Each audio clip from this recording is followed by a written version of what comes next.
And one more number ending in 000. If you could please identify yourself.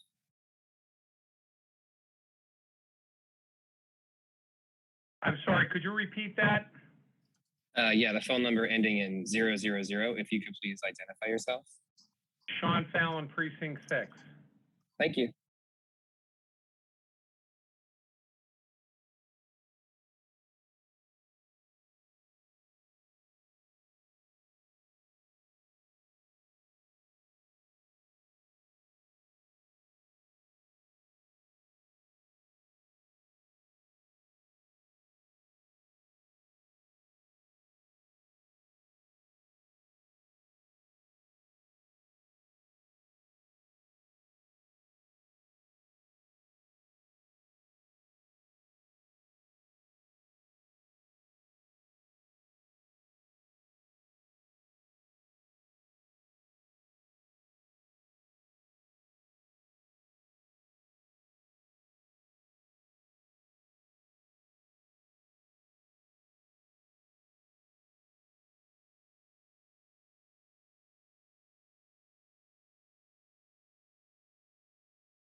Good evening, folks. It's Tuesday, June 7, 7:30 p.m. I call annual town meeting back into order. First thing I'd like to do is recognize Miss Linda Lee Sheridan, who has a brief announcement about an upcoming event in Milton. Miss Linda Lee Sheridan, if you are out there, you're recognized.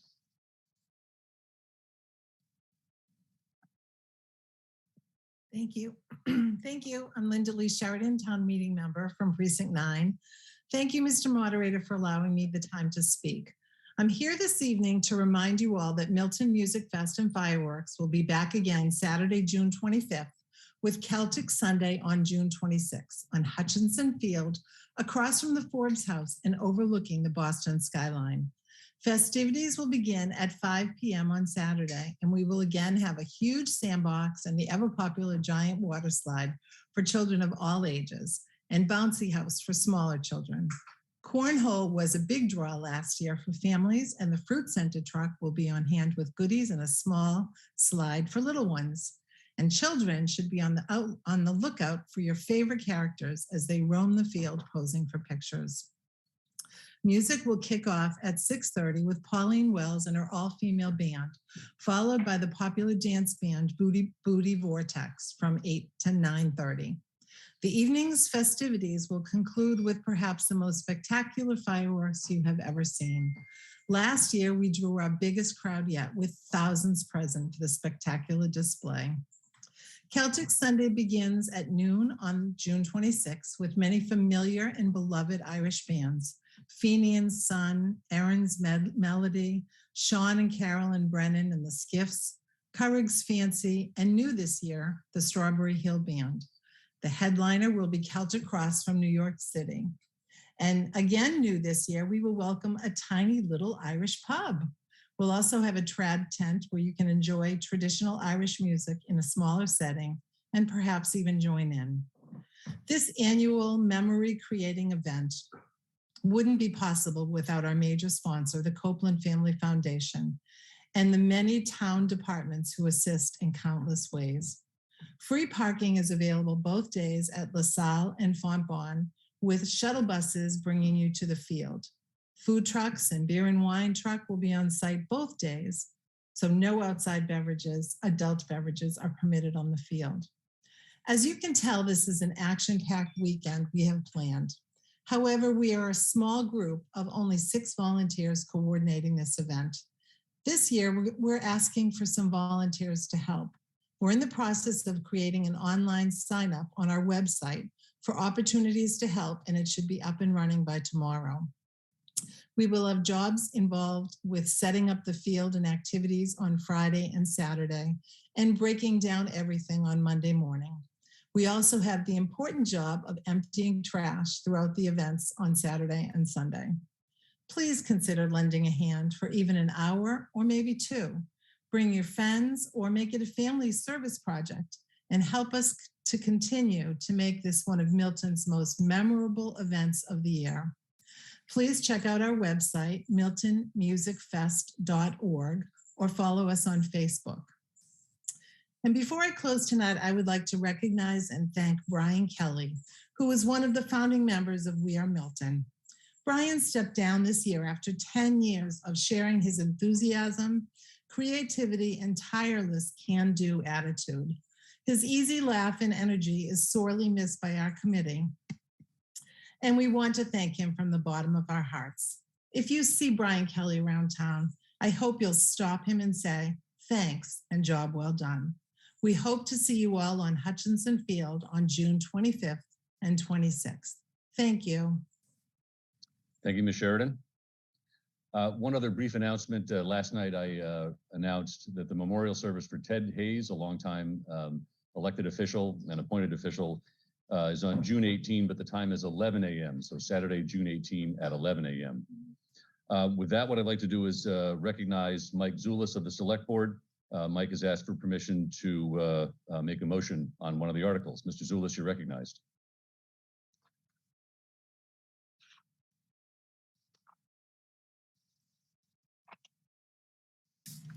Thank you, Mr. Moderator. Mike Zulis, Precinct 3 Town Meeting member of the Select Board. Mr. Moderator, in order to accommodate the schedule of a resident who is a member of the Municipal Broadband Committee and who will make the presentation with respect to Article 44 and who was unavailable on Thursday evening, I move to take Article 44 out of order so that it may be considered now rather than in the order in the warrant. Thank you, Mr. Zulis. It's very clear. Is there a second from the floor? If someone would be willing to second, could you put it in the chat session, Q&A chat? I see Rob Lavash is seconded. Very good. This is debatable. Does anyone have a question on the motion to take up Article 44 right now? I see 3 hands. Yes, Mr. Matthews, Mr. Gallery, and Ms. Will. Mr. Matthews, you're recognized.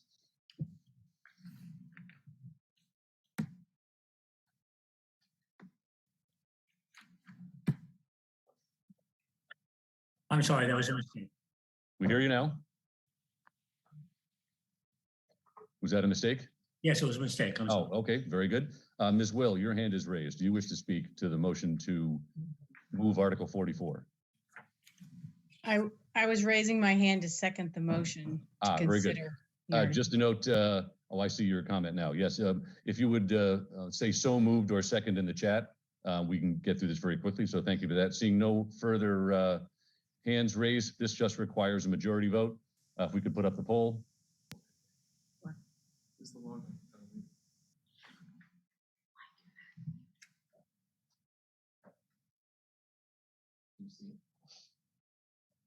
Nope, I don't see the poll yet.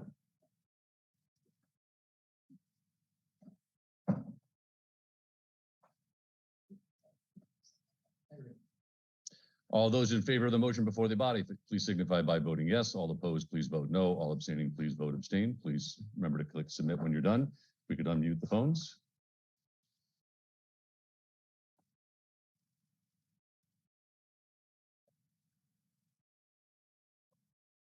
All those in the phone in favor, please signify by saying aye. Aye. Opposed, no. We can mute the phones. Aye. Thank you.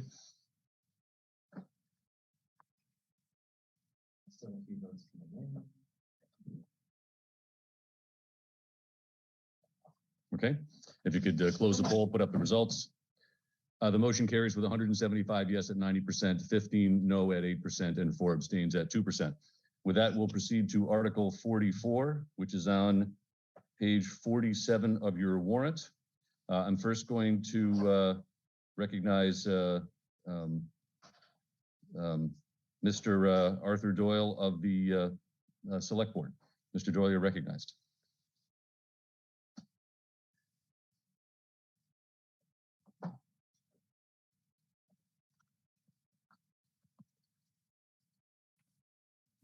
Mr. Moderator, can you now hear me? I can hear you now, sir. Thank you. Thank you, sir. Mr. Moderator, Arthur Doyle, Select Board, Precinct 7 member. At this time, I would like to request that the moderator recognize Mike Zulis to address Article 44. Thank you. Mr. Zulis, you're recognized. Thank you, Mr. Moderator. And I, in turn, would ask that the moderator recognize a resident, Mark Day, who is a member of the Municipal Broadband Committee and has prepared a presentation with respect to Article 44. Very good. Yeah, Mr. Day contacted me. He is a registered voter of the town. He's submitted a presentation which I've approved. So, Mr. Day, you are recognized. And I see the presentation is up. Thank you, Mr. Moderator. Can you hear me? Yes, I can. Please proceed. Good evening. My name is Mark Day, and I'm here to talk to you about Article 44. Next slide, please. I'm here on behalf of the Municipal Broadband Committee. We have been working on this for some time. Next slide, please. Here is the text of Article 44. It's identical to the article that was passed at last year's town meeting, also as Article 44. The part that is highlighted in yellow is the reason for wanting to have this article. It would be useful for the town to have a legal entity that can operate a municipally owned broadband network. Next slide, please. Here's the rest of what I'm going to go through. I'm going to provide some context by returning to slides from last year's town meeting. I'm going to review the current status of the INET and the MLP. I'm going to clarify the distinction between the INET effort and the fiber to the home effort. I'm going to sketch out the likely financial flows. I'm going to give you some sense of the market demand, and then I'm going to ask you to vote in favor of the article. Next slide, please. Here's a slide from last year's town meeting, which is just here to underscore that this was our vision and continues to be our vision. Internet access as a utility for residents and businesses, and a town-owned fiber optic network as the latest form of municipal infrastructure. Next slide, please. Here's another slide from last year's town meeting in which we highlighted the fact that the vote happening on the MLP was just the first of two, thus that "you are here" arrow. Next slide, please. This is an updated version of the same slide to indicate that we are now at MLP vote 2, and also we've done a marketing study which largely fills the role of the townwide feasibility study that was on the previous list. So I've checked that off as well. Next slide, please. Here's the last slide that I'm repeating from last year, reminding what an MLP is. A municipal light plant is a legal entity, a kind of a company owned by a municipality. It's defined in Massachusetts law, and all of the advice that we've received says that this is the best way for a Massachusetts town to own and operate a municipal broadband network. Next slide, please. So now let's talk about the current status of the INET and the MLP. Next slide. The town has decided to move forward with replacing the existing obsolete network. The INET, for institutional network, connects town buildings and schools. The slide summarizes the combination of federal and town funding involved. There's an RFP being prepared and discussed in consultation with the experts in town who would be the key users and maintainers of this network after it's built. Next slide, please. The INET project has a primary purpose to simply support the same things that are currently going over the existing obsolete network. However, the nature of network construction means that it is essentially free to overbuild the network. It will have excess capacity that could be used as the backbone for a residential network. That's not in any sense required, but it is an interesting option. Next slide, please. Now let me tell you about the MLP status. Town meeting voted last May by a substantial margin to set up a municipal light plant. I'll mention that Quincy has now followed us down this path, taking their first MLP vote a year after us. Under state law, the MLP establishment requires a second vote within 13 months, which is what this article is about. If the second vote fails, we can't restart the process for 2 years. Next slide, please. Let me emphasize that this vote is about preserving options. This is not a vote about the INET. The INET is being built, it's been funded, it's in progress. We don't need the MLP to operate the INET. We do need the MLP if we're going to consider having a network with paying subscribers. An MLP is vaguely like an enterprise fund that lets us separate out the financial flows of the broadband network from the town's other operations. An MLP allows for business decisions to be focused on the financial and operational requirements of a broadband network. Confirming the MLP keeps open the option of building the fiber to the home broadband network, and in particular, it will give the town additional credibility in speaking with potential vendors and partners. Next slide, please. Next, let's distinguish INET issues from the issues of fiber to the home. Next slide, please. The INET is about town services, and it's primarily infrastructure for the town to do its existing business. A secondary role of the INET is allowing the town to do new things, one of which is the possibility of serving as network connectivity for other kinds of activities. In contrast, fiber to the home is about consumer or retail internet service to households, a new option for internet access. In case there's any confusion, I'd want to underscore that there's no effort to replace cable TV. A municipal fiber to the home network would be pure internet connectivity and would not be a content business. Next slide, please. This chart, one forward, thank you. This chart highlights the difference in the responsible entities for construction and operation between the INET and fiber to the home. We're focusing today on fiber to the home, where the construction would be run by the town and the operation of the network would be run by the MLP. Next slide, please. This chart likewise highlights the difference in funding sources between INET and fiber to the home. We're focusing today on fiber to the home, where the construction would come from some combination of subscriber capital payments and town bonding, and operations would be fully funded by subscriber monthly payments. Next slide, please. Now let me go into some more detail about the likely financial flows into and out of the MLP. Next slide, please. This first diagram assumes that the whole fiber to the home network is already built and paid for. The money comes in from monthly subscriptions, and the money goes out in the form of maintaining and repairing the physical network, as well as paying for interconnection and bandwidth from other service providers. Next slide, please. This second diagram makes the opposite assumption, focusing exclusively on building the network. The money comes in from subscriber capital and or from the debt markets via the town floating a bond. The money goes out into construction costs. Next slide, please. One back. Oh, thank you. There are two basic sources of capital for construction. One of them is from would-be subscribers who would pay for the opportunity to connect.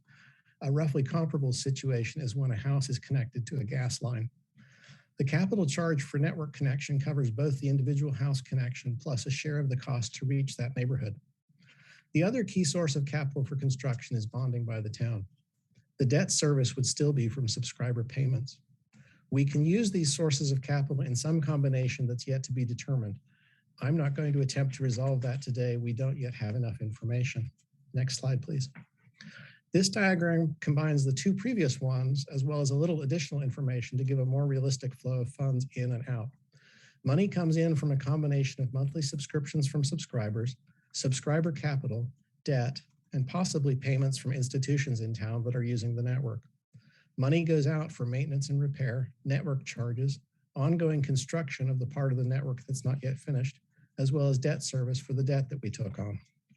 Next slide, please. Mr. Day, you have about 3 minutes left.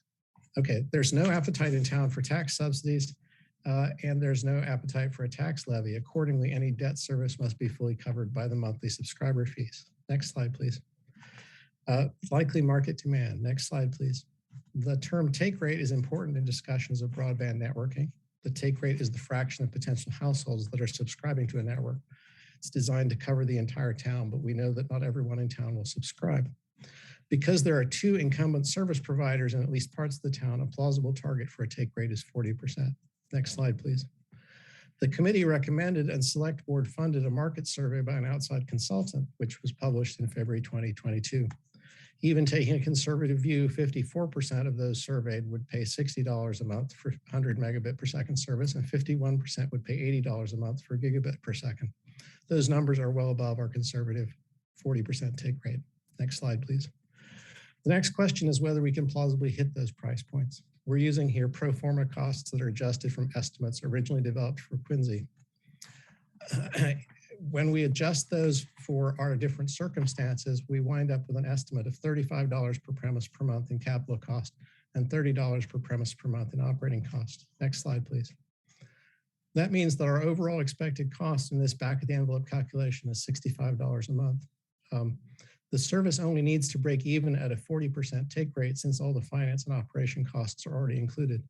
This exercise is not a guarantee that we can make it work financially, but it does seem to indicate that it would be reasonable to proceed to more detailed analysis and design. Next slide, please. Now I'd like to conclude. Next slide, please. This is not a request for funding. The INET is already fully funded and in process. Some future town meeting may be asked to approve debt for funding the fiber to the home network, but that is not on the table here. Approving the MLP does not obligate the town. It just allows us to continue moving forward. Next slide, please. Article 44 confirms the creation of the MLP. Voting yes creates it as a legal entity, enabling us to continue the pursuit of residential broadband and fiber to the home with potential vendors. If we go forward, the committee would expect to report back, including a more detailed financial plan at the October town meeting. Voting no would mean that the town cannot pursue an MLP again for at least 2 years, which would mean that there is no viable path to residential broadband during that interval. A yes vote is recommended unanimously by the Municipal Broadband Committee, by the Select Board, and by the Warrant Committee. Thank you for your attention, and I'm happy to take your questions. Mr. Day, thank you. And right on time at 10 minutes. I know you rehearsed that and you did very well. So I appreciate the adherence to our rules. Does anyone wish to speak to this recommendation? Please signify by raising your hand. I see one. Okay, Mr. Fundling, you're recognized. Thank you. I'm Jay Fundling, town meeting member, precinct 3. Just a couple questions. One is that, thank you, Mr. Day, for that presentation. You did say near the end that you might come back to town meeting for funding later, which means you might not. I guess I don't know if we're debating fiber to the home tonight or not, but it certainly sounded, my concern is that if we approve this, you could just run with the project of fiber to the home without asking town meeting again. So I guess that's my first question is, if we're doing this fiber to the home project, would town meeting be asked for the okay at some point in the future?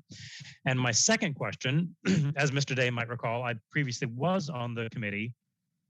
And one thing I remember from my time there was that, if I recall correctly, the only other municipalities in Massachusetts that have municipal fiber to the home fall in one of 2 categories. Either one, they have, I'll call it a real municipal light plant, like actually providing electricity to the homes, which means they have employees who have bucket trucks and are used to climbing up poles. So that's an obvious advantage to putting fiber up there. Every town either seemed to fall in that category, or it's in the middle of nowhere, and that was the only internet option they had. So when I saw that, it made me think, well, Milton may not be a good fit. So sorry, I asked you 2 very different questions. I apologize for that, but I'll go on mute, and I appreciate the answers. Thanks. Thank Sure. you. I think before I go, Mr. Day, I may go to our elected official first. Mr. Zulus, as a member of the committee, do you wish to answer these questions?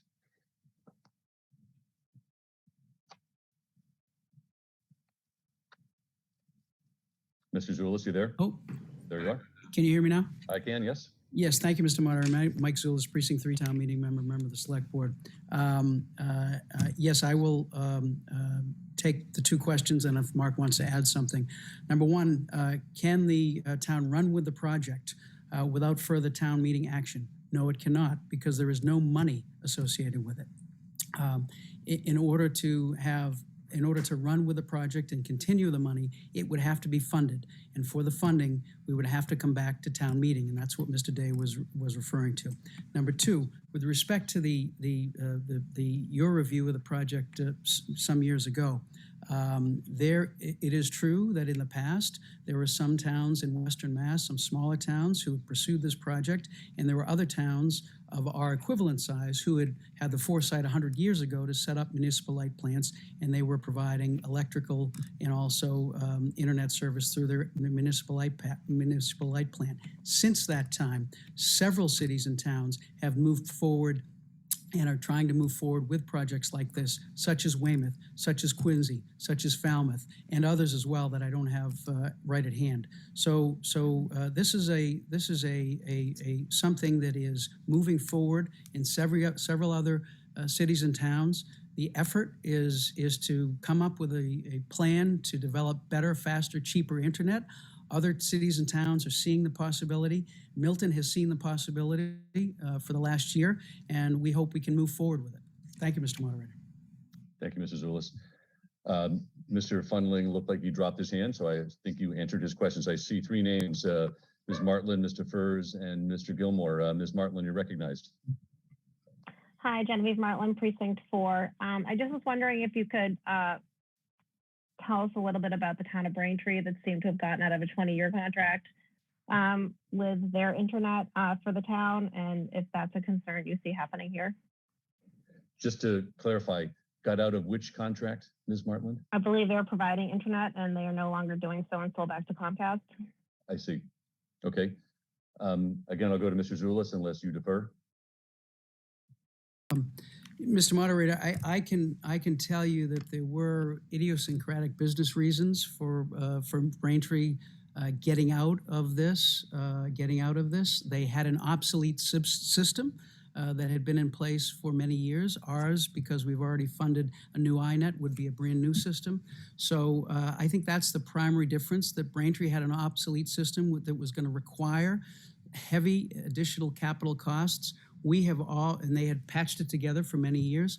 We have already funded, without any increase to the taxpayer, we've already funded a brand new iNet that could serve as the backbone. So I think the main difference, is that we'll have brand new technology. We're not going to have an obsolete system that we're patching together that will increase costs. Thank you, sir. Next, I see Mr. Furs. Sir, you're recognized. Thank you, Mr. Moderator. Brian Furs, Precinct 10. First, I wanted to rise or speak in favor of this. I have been frustrated as a resident of the town for many years that we don't have alternate opportunities to bring internet access to our home other than Comcast, at least in the portion of Milton that I live in. So this has created a situation where pricing is exceedingly high for internet services that require my family to have cable that we may or may not need, since we need the internet capability in our home. So I applaud this effort. I did have two questions. One is, will the fiber be installed above ground on poles, or is it beneath the roads? And if the latter, how would any road impacts be dealt with by the construction? My second question relates back to some of the questions that have been asked about Braintree and Weymouth, and that is any of the either intellectual or physical infrastructure that we're working on here does that provide an opportunity in the future for the town to potentially offer electricity like some of these other towns, which have, as a former resident of Braintree can attest, is typically far less expensive as a consumer. So those are my two questions. I thank you for your efforts on this. Understood. Thank you, Mr. Furs. Again, Mr. Zulus, over to you. Thank you, Mr. Moderator. First, with respect to where the fiber will go, the feasibility study that was produced for the INET and the INET in Milton and Fiber to the Home in Milton has the fiber primarily going on the poles. There are some sections that may require beneath the ground. That will be part of the design and construction process if we get to that point, if town meeting funds it. But I can tell you that the feasibility study showed the great majority of the fiber being on the poles as opposed to being underground. Second, with respect to electricity, that is not a consideration of our community, of our committee in any way, shape, or form. We've been focusing on municipal broadband, so I cannot speak, and the committee cannot speak with respect to electricity at all. Thank you, Mr. Zulus. I see Mr. Fundling raised his hand. Mr. Fundling, do you have a comment, question?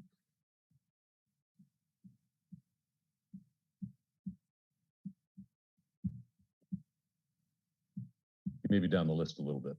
Oh, there he is. There you are. Yes. Thank you, sir. Hello, Jay Fundling, Town Meeting Member, Precinct 3. I'm also an Eversource employee, so I may be able to help with Mr. Furz's question about electricity.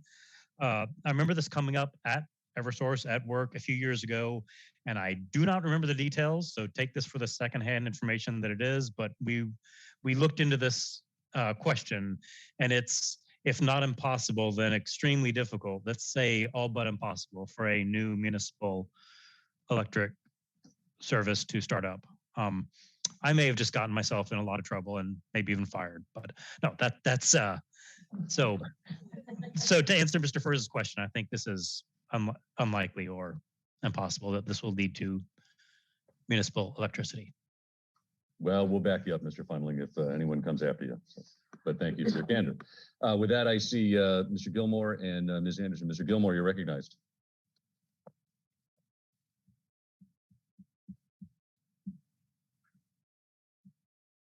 Looks like Mr. Gilmore dropped his hand. Nope, he's back. There he is. Brian Gilmore, Precinct 10. I live at 333 Brush Hill Road in Milton, and it's a community of 17 condominium, single-family triplex homes. And we're currently and have been in negotiation with Verizon for almost 2 years about replacing the copper wire service to these units. They're all buried underground. And as you can imagine, we're concerned about the expense, if necessary, to have fiber optics installed underground if the conduits aren't serviceable for the installation. So I'm not asking, my question is, I don't want to have an empty bag in my hand when we go to the trustees about this situation. We're generally supportive of competition in the marketplace, and we have had the same complaints about high rates for services. On the other hand, we are a small community, we have a limited budget, and we're negotiating at this point with Verizon to replace the copper wires with fiber optics underground. And in some cases, that may not be possible unless Verizon invests in the services to bury those wires. So I just want to go on record that the mansions of Brush Hill are positive about the idea, but we're concerned about the cost as it relates to that individual subunit. Thank you. So that was a statement, sir, rather than a question. Correct. Very good. Thank you for your comments. Next, we'll go to Ms. Anderson, and after that, I see Ms. Ricardella.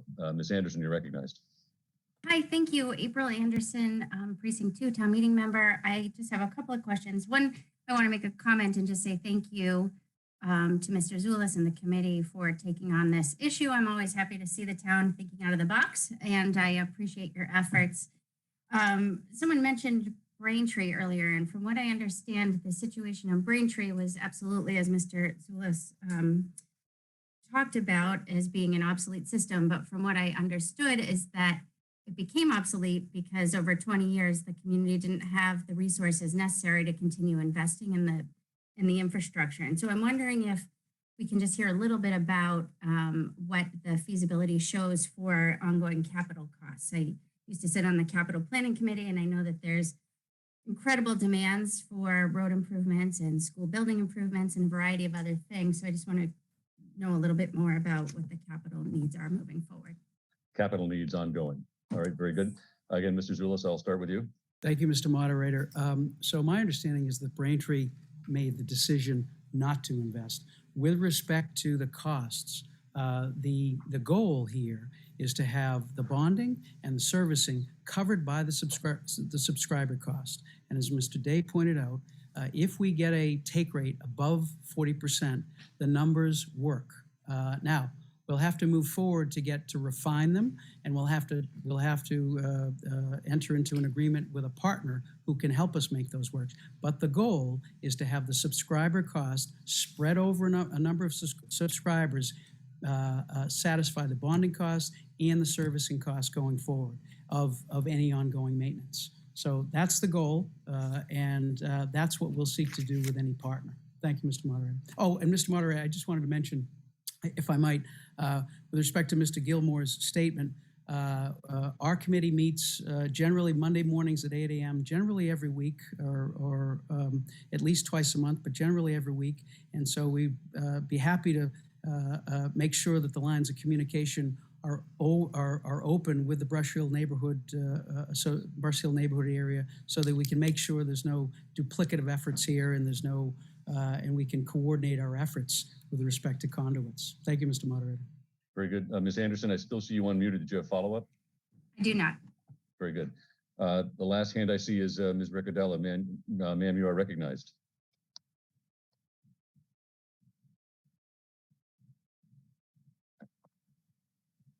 Thank you. My name is Rachel Riccardella. I'm town meeting member precinct 3. My question is if we could see a bit more of the detail behind the costs and that break-even point. Completely understand that the goal is to have a take rate of a minimum of 40% to cover the costs. All due respect, it's always the goal of any venture for your income to cover your costs and then some. I would say would be going up against and competing against some pretty steep competition. So, a survey with responses of 450 town members is interesting, but it hardly seems vigorous enough to really warrant this without further understanding of precisely the costs. Who are we going to be hiring to maintain this broadband? Who's going to be marketing it? So I would really appreciate more information. Thank you, ma'am. Again, Mr. Zulus, would you like the first bite? Or I see Mr. Day's hand up. And Mr. Zulus, I'll start with you. Thank you, Mr. Moderator. And I will defer to Mr. Day, but I will say that there is a feasibility study that was commissioned 2 years ago that specifically lays out all the costs, and that report by a group known as CTC is online, is available, and all those specific projected costs are in that report. Number 2, with respect to the survey, the experts who conducted that survey tell us that is a statistically significant sample. And so that's all we have to go by is what the experts are. And third, I would say at this point, we have enough information to know that this is a good possibility for this town. We need to do more work. We need to develop a relationship with a partner going forward. But in order to do that, in order to keep this option open, we need to move forward with this vote tonight. Otherwise, we don't move forward. So I'll defer to Mr. Day because I may have missed something. Thank you. Mr. Day, you're recognized. Yes, I actually was going to say that I thought Ms. Riccardella was sounding very much like myself. I think that it's important to realize that we're at the stage of just establishing, if you like, sanity checks on this. I think that it is perfectly reasonable to want to have more detail, to want to have better models, to be sure that the town is doing something that is financially sound. I believe that that will come in the future. I think that we simply don't have enough detail at this point. And to some extent, what we're trying to do is to move forward so that we can develop those kinds of information. Thank you, sir. I see two more hands raised, Mr. Coyle and Mr. Mulligan. Mr. Coyle, you're recognized. Yes, good evening. Thank you, Mr. Moderator. Jim Coyle, Precinct 7 in East Milton. I have questions about the maintenance responsibility. Right now, I'd like to know who owns the current poles and who's responsible for tree trimming, especially in the dense neighborhoods like East Milton. One of my neighbors called Eversource and they said, well, they're just not going to do it anymore. It's not viable for them to do it. You know, it's too much trouble. I tried to call Comcast to take down some old wires that were falling down. They just never reply. So we have Comcast, RCN, and Eversource wires all over the place. Many of them are low hanging on certain streets, it's just worse than others. There's a lot of construction improvements going on in homes. So there's a lot of activity there that involves Verizon, RCN, Comcast, and Eversource, and Milton, the town, the street lights.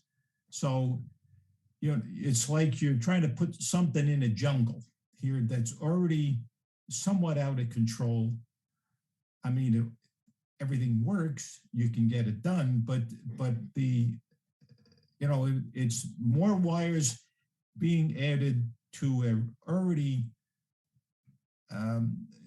problem that has a lot of issues on maintenance that are just, it's not clear to the homeowners at all as to who's responsible for what.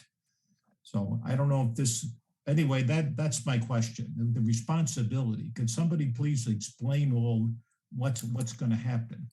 Thank you, Mr. Coyle. By the way, I've been notified there's a couple of points of order coming in. Since I think it was Mr. Zulus that mentioned that the wires might be on poles, I thought that Mr. Coyle's question about poles and vendors was within the scope and a reasonable question. So with that, Mr. Zulus, I'll start with you. I think it was two parts. Who owns the poles amongst all the competing vendors? And second, I guess, tree trimming related to the wires that we might be stringing. So, Mr. Moderator, Verizon owns the poles, and some of the frustration that Mr. Coyle has articulated has led to the work of this committee. As to the tree trimming on the wires, was that the other question? Yes, who's responsible for tree trimming around those wires? Yes. Around the wires, I don't know. I'm not sure I know the answer to that. I'll try, Mr. Go ahead. Mr. Zulus, if Mr. Day is raising his hand, he may have an answer on that. Let him take it, please. Mr. Day, if you can shed some light. I can't shed light on the tree trimming specifically, but I wanted to note that roughly half the poles in town are owned by Eversource, the other half by Verizon. So that is one of the things that contributes to the complexity, is that the ownership is not simple. I did want to also note the fact that these two different CTC reports that dealt with the network design and dealt with the market response from CTC are both available on the committee's webpage. The one about the network design in particular goes into the question of pole attachments and make-ready issues in some detail, and may be of use to people who are concerned about this issue. Thank you, Mr. Coyle. You're still unmuted. Your question satisfied? Yes, I think so. I mean, there's a lot of unanswered questions still, and I just leave it like that. I mean, I realize it's difficult to answer, but it is also a public safety issue. That's the main reason I raised the question. Understood. Thank you, sir. By the way, when I'm reading names of people who have their hands raised, a number of members have said they used to look at the high school and see who was waiting down by the stage, thinking that if someone is going to speak like I would speak, I don't need to go down and comment. So that's why I'm reading names that I can see in the panelist list. With that, I see Mr. Mulligan and Ms. Agostino. Mr. Mulligan, you're recognized. Jim Mulligan, Precinct 2. I appreciate the questions, and I certainly appreciate the effort of the people who are trying to put this together. I think what people are asking for are details that at this point, we're simply trying to, in my point of view to this is, I don't want to back us into a corner. I would vote for this right now, and recognizing that if we say no tonight, then we can't do anything for 2 years, versus if we vote yes, we move this question forward, it gives the people that have been working on this the opportunity to answer the details, to get more particulars that people seem to want. And I think this is a great effort. Maybe it's not the end all and be all, maybe it's not the perfect solution, but I applaud their efforts. I just think we can't back ourselves into a corner. We need options. And that's all I have to say. Thank you. Thank you, sir. Next, the last hand I see is Ms. Agostino. Ma'am, you're recognized. Diane DiTullio, Agostino, Precinct 9. And I just want everyone to know that the moderator's comment that the subject brought up by the individual regarding trees and Eversource and Verizon and owning the poles is so much a part of this question that it's difficult to even discuss it. During the last 12 months, I unfortunately uncovered, along with the former town administrator manager, that the reason the internet Comcast was unavailable so often was due to the electricity going down. So if we're going to move forward, I'd implore this committee to absolutely, it is Eversource, Verizon, they're the ones that go out and trim the trees. Some neighborhoods have actually fought back against that. I know that the area from where I live up off of Randolph Ave heading towards Cunningham Park, we've lost our electricity so many times that people are putting in the Generacs to have power restored. And we learned that it's going to be another year. It actually is because we have low voltage to the whole area. So all the phone calls to try to find out why our internet through Comcast kept going down, it took almost a year before we realized it was due to brownouts and it was due to trees taking limbs down. And I'm not talking, an occasional limb dropping or an occasional brownout or an occasional. It was finally when I informed the town individual that it really was, as the prior person mentioned, a matter of public safety. It was a matter of life or death. It really was. So I implore this committee to work with the DPW, which usually gets the notices. You know how we can report a problem in town if we're concerned about a dead tree, for them to notify either Eversource or Verizon. So it is 100% connected to the supply of electricity on whether or not we get the internet service. So please work to answer his questions, his concerns, and I'd actually ask you to start working on that as soon as possible for those people who, don't have a Generac backup in order to be able to access important emails, life-threatening emails. Thank you very much. Thank you, ma'am. I see, by the way, I did see the Port of Warner was notified about that. Again, Ms. Agostino was commenting on embellishing comments made either by elected officials or by other members. And my tone in town meeting is to allow our town meeting members to speak, particularly since Ms. Agostino only used up about 2 minutes and 40 seconds. With that, I'll go to Mr. Fahey. You're recognized, sir.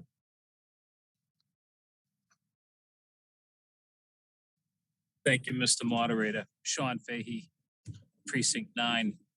One question.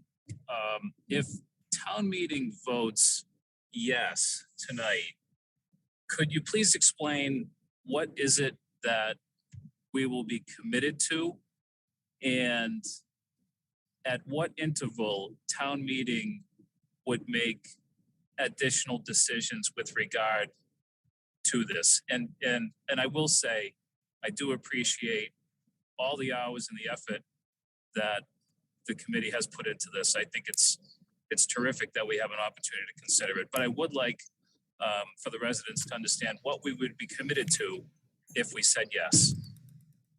Thank you. Understood. Mr. Zulus, I'll go to you. Thank you, Mr. Moderator. There is no commitment, no financial commitment. There is no appropriation with this article. The next step would be for the committee to seek out a partner to work with on this project. If that ultimately would require funding, we would have to come back to town meeting.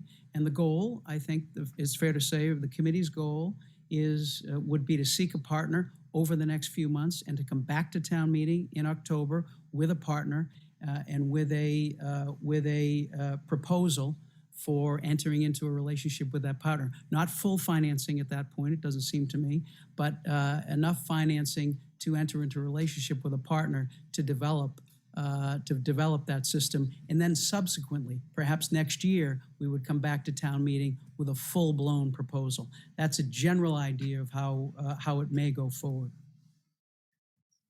Mr. Fahey, I see you're unmuted. Any follow-up? I just have one for Mr. Zulus.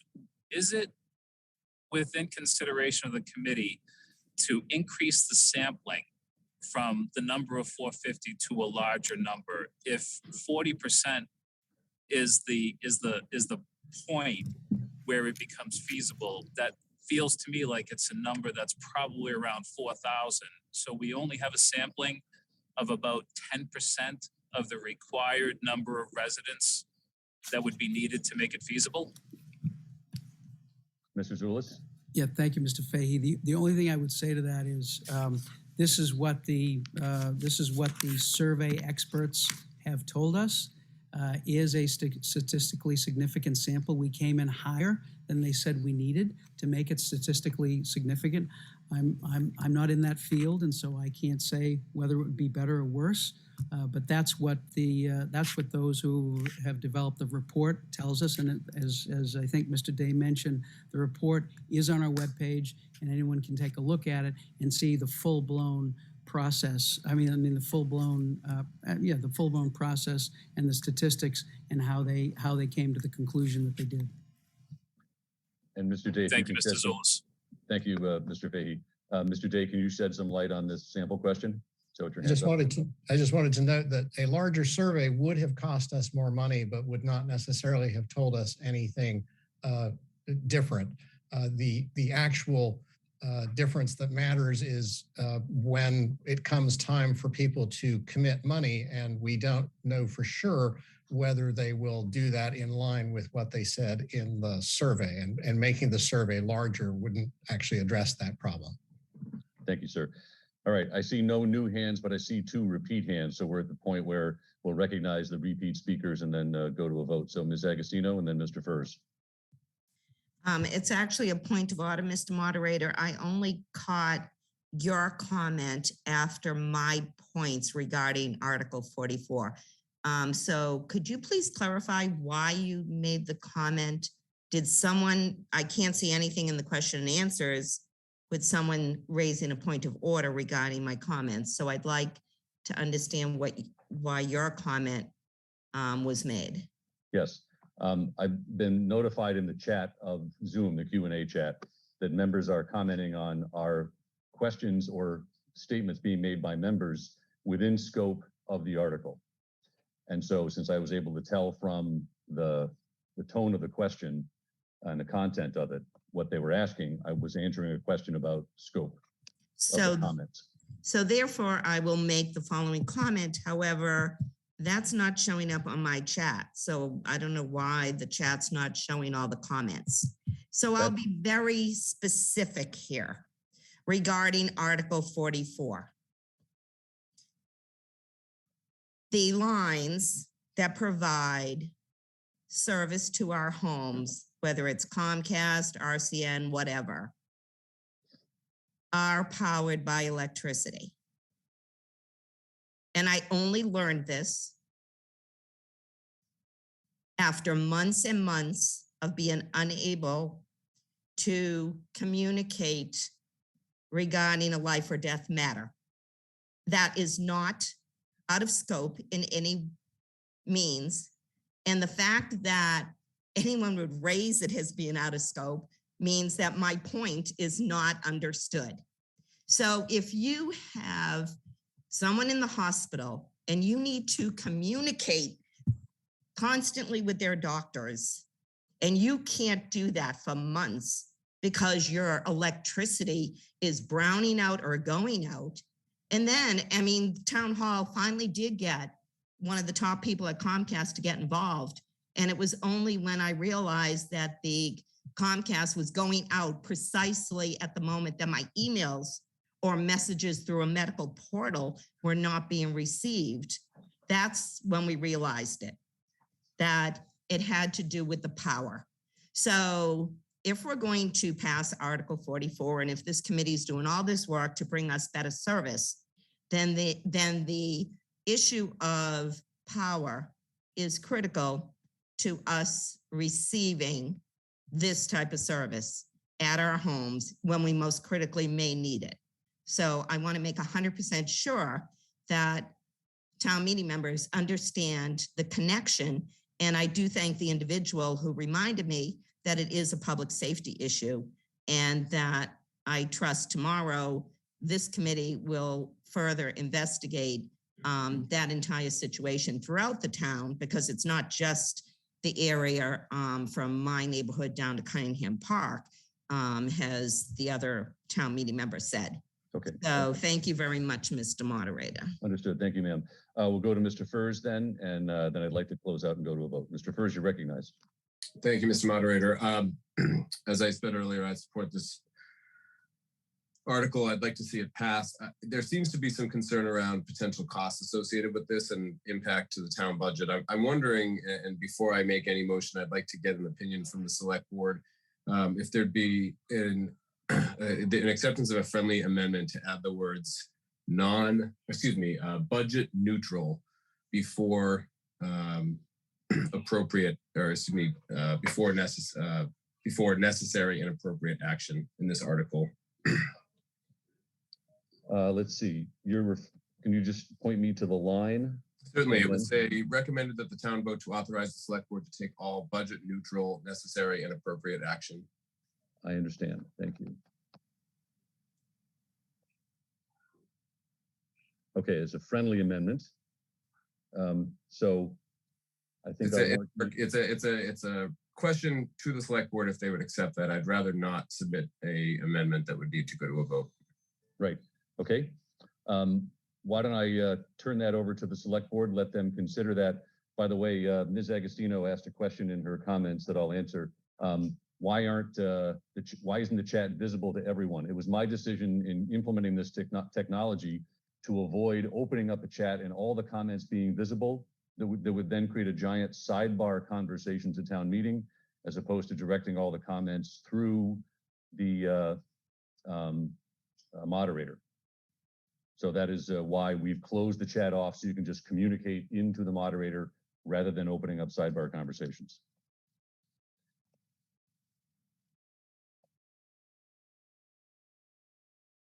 And meanwhile, I see a comment here. Someone is mentioning that town meeting members, non-town meeting members have not asked me to speak on Article 44. So I've had no one ask permission for non-town meeting members to speak.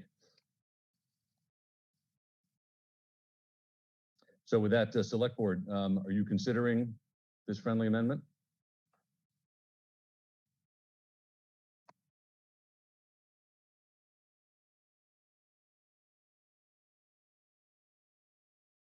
Folks, I'll just step away for a minute. Mr. Moderator? Yeah. Mr. Doyle, you saved me a walk. Thank you, Mr. Moderator. We have conferred rather. I apologize for that. slip of the tongue, and let me turn to Mr. Zulus, who will speak.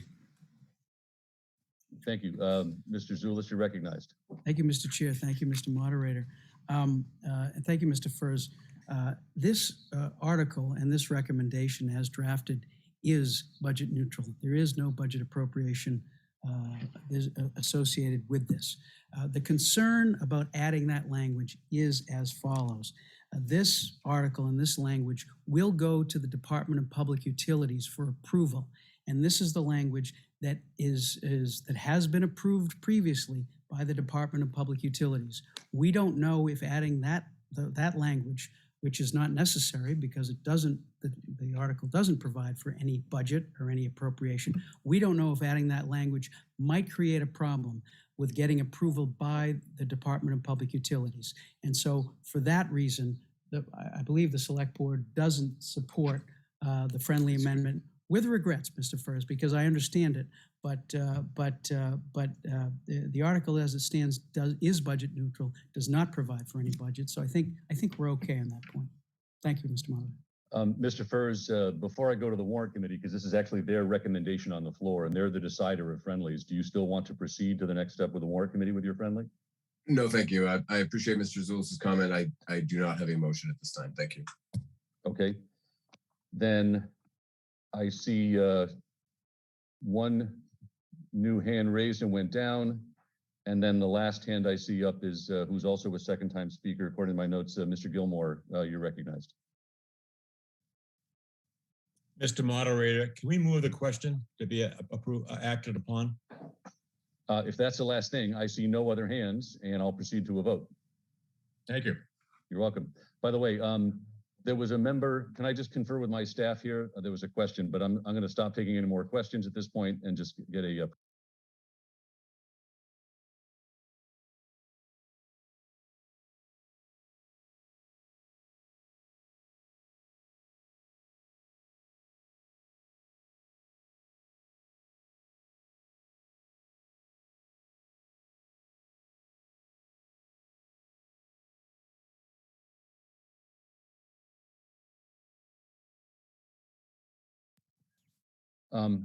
Thank you. I just received a note from a member who said they had difficulty with the raise hand button and they were trying to speak. And because of that, I was going to recognize Mr. John Cochran. So Mr. Cochran, since you had that technical difficulty, would you like to speak to this recommendation? Okay. Yeah. Yes, Bob, can you hear me? Yes, I can, sir. Okay, Bob, this is John Cochran, Precinct 5, town meeting member. Bob, I would like to, my wife is involved in the, I'm right. Yeah, I'm right. I am if she right can here. speak, I'm on Bob, it. go ahead. Yeah, I'm on another device. And I did sign in and I did have my hand raised and apparently it's not. Excuse me, ma'am, before we go, ma'am, could you identify yourself? Yes, this is Rosemary Cochran. Sorry, Bob. And I'm sorry, ma'am, you're not a town meeting member and I didn't receive permission in advance for you to speak, which is our policy. So please ask your question through Mr. Cochran, who's an elected town meeting member. Perhaps you go on mute, consider the question, and we'll speak to Mr. Cochran.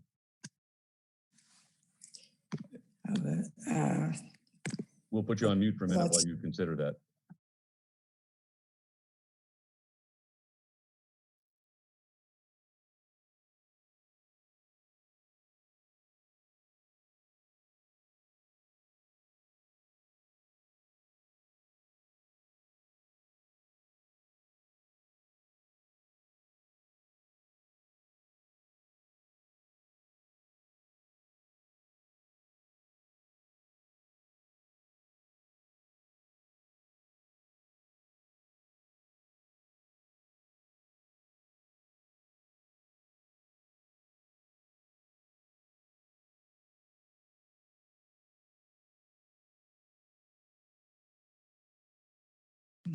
Good. To say something. We need more details. Hello, Mr. Moderator, this is John Cochran, Bob. Yes. Yeah, we're going to have to move on, Bob. I guess if through my wife, I'm not qualified to actually get technical about the subject at hand, about the broadband, and so that's why I wanted her to speak, Bob. If she could speak for 30 seconds and just give her a comment, I would appreciate that. I didn't know we had to sign up beforehand. I'm sorry, sir. This is something I take very seriously to make sure we Okay. follow the rules. So I'm going to have to decline that request. Okay, all right.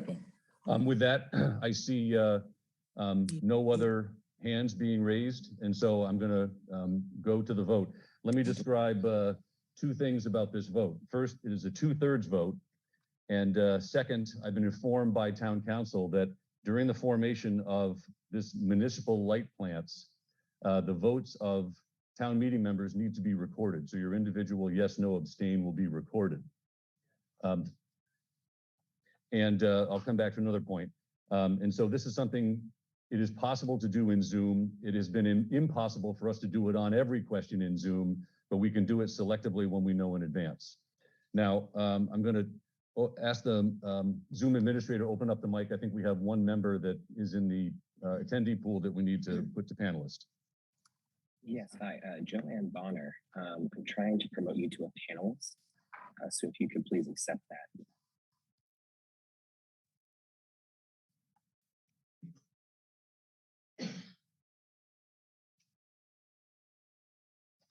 We resolved?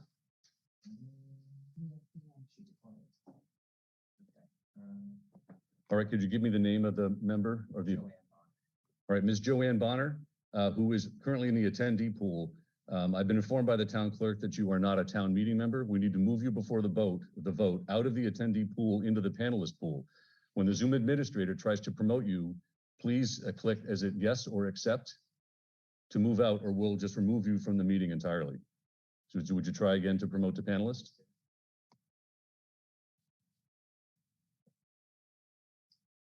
Good. Thank you, ma'am. If there's any confusion, yes.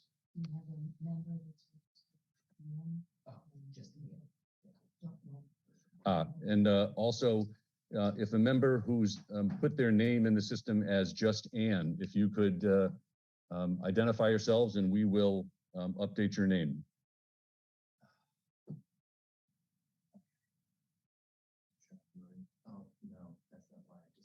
So again, the member who's just put in their first name of Ann.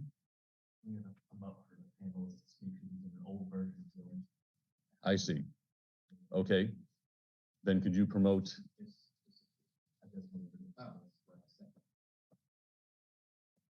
So can we unmute Ann and she identify herself? Ann Murphy, precinct 9 town meeting member. Thank you. Ma'am, you seem to have 2 logins in the attendee pool, and we can only have 1 login per member. Are you on 2 devices? I'm only on 1 device. Okay. Let me just confer with my Zoom admin for a minute. Folks, the reason since we're having this recorded vote, we want to get this exactly right. So pardon the technical challenge. Be right back.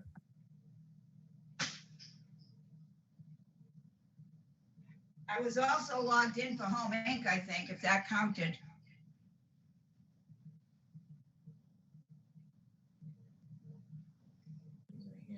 Yes, ma'am. Would you raise your hand on the device you want to use to vote? Can you click the raise hand button on that device? On that device?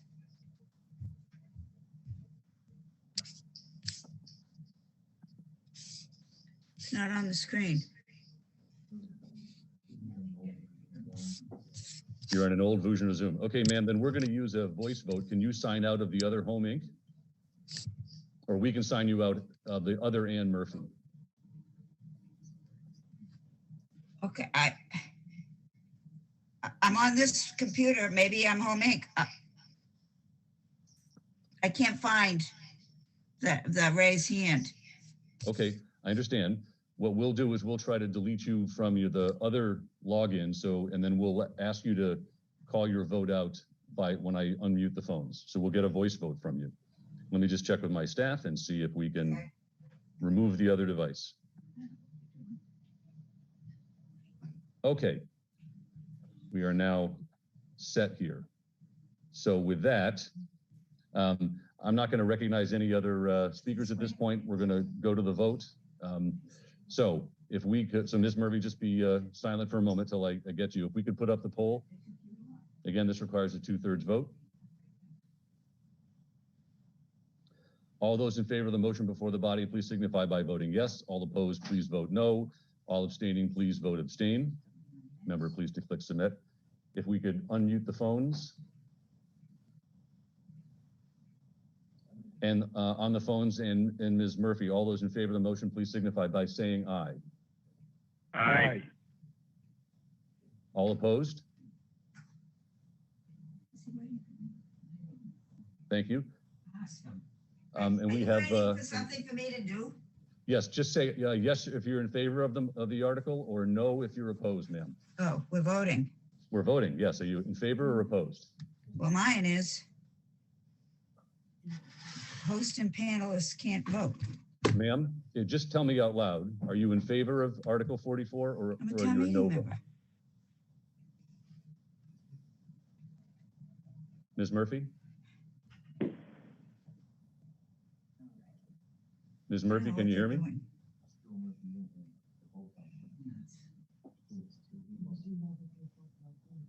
Okay. Ms. Murphy, I'll take your vote as an abstain now at this point. I'm going to close the poll. All right, folks, just hang on a second. We have one other difficulty.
All right, thank you. So the yeses pass with 183 yeses at 79%, including the voice votes I counted, 41 no votes at 18%, and 8 abstentions at 3%. I declare a 2/3 vote. So thank you on Article 44. Now, with the indulgence of town meeting members, I have a request.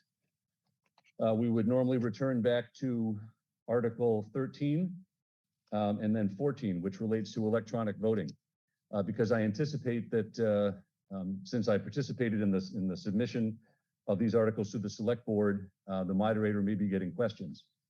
Rather than take those questions from the podium, I think it would be more appropriate if town meeting elected a temporary moderator for the consideration of Articles 13 and 14, who would manage the discussion and the vote, and that I would step away from the podium during those two articles. However, I think Mr. Walsh is probably best qualified, but I arranged with him in advance that he'd be willing to serve in that role if elected by town meeting for those two articles. He was unable to attend tonight. So my request is that we move Articles 13 and 14 to consideration on Thursday night at 7:30 p.m. at the start of business. So that's my motion to move 13 and 14 to the date and time certain of Thursday, June 9 at 7:30 p.m. Is there a so moved and a second in the Q&A chat? I see a so moved by Mr. Furs and a second by Mr. Mulligan. Very good. This is a debatable motion. Does anyone have any questions? If so, they could raise their hands.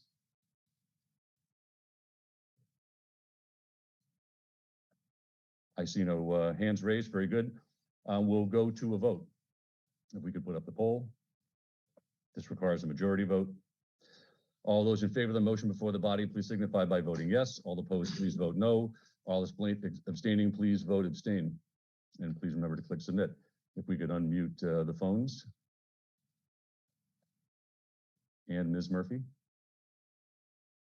On the phones and Ms. Murphy, if you're in favor of this article, please signify by this motion, please signify by saying yes. Yes. And opposed? Very good. We can close the poll.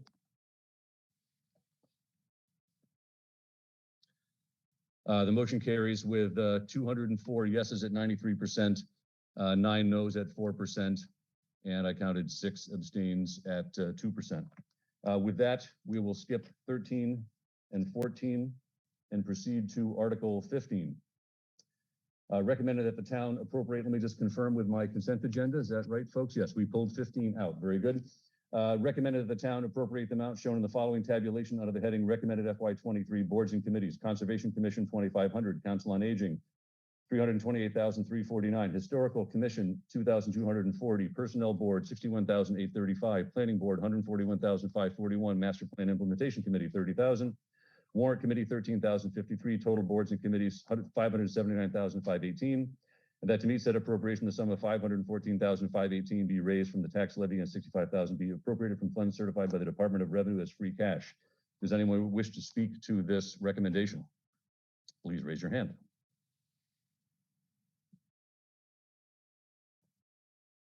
And I see Mr. Actually, Walker has raised a point of order. So I'll read Mr. Walker's point of order. He said, Mr. Moderator, it was my understanding that at the start of tonight's meeting would be able to resume our discussion of a motion to reopen Article 11. Looking for advice. Mr.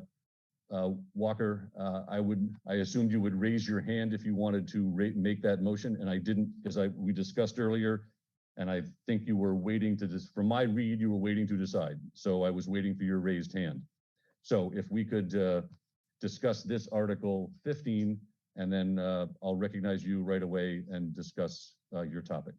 With that, on 15, I see one hand up. Mr. Chinman, you're recognized, sir. Thank you, Mr. Moderator. I'd like to raise an issue regarding the planning board and use this article to do that since it's funding the planning board. Prior to this year, the planning board had a long-standing practice of electing as chair the member who was in the member's last year of the member's term. I think that the reasons for that long-standing practice are pretty obvious.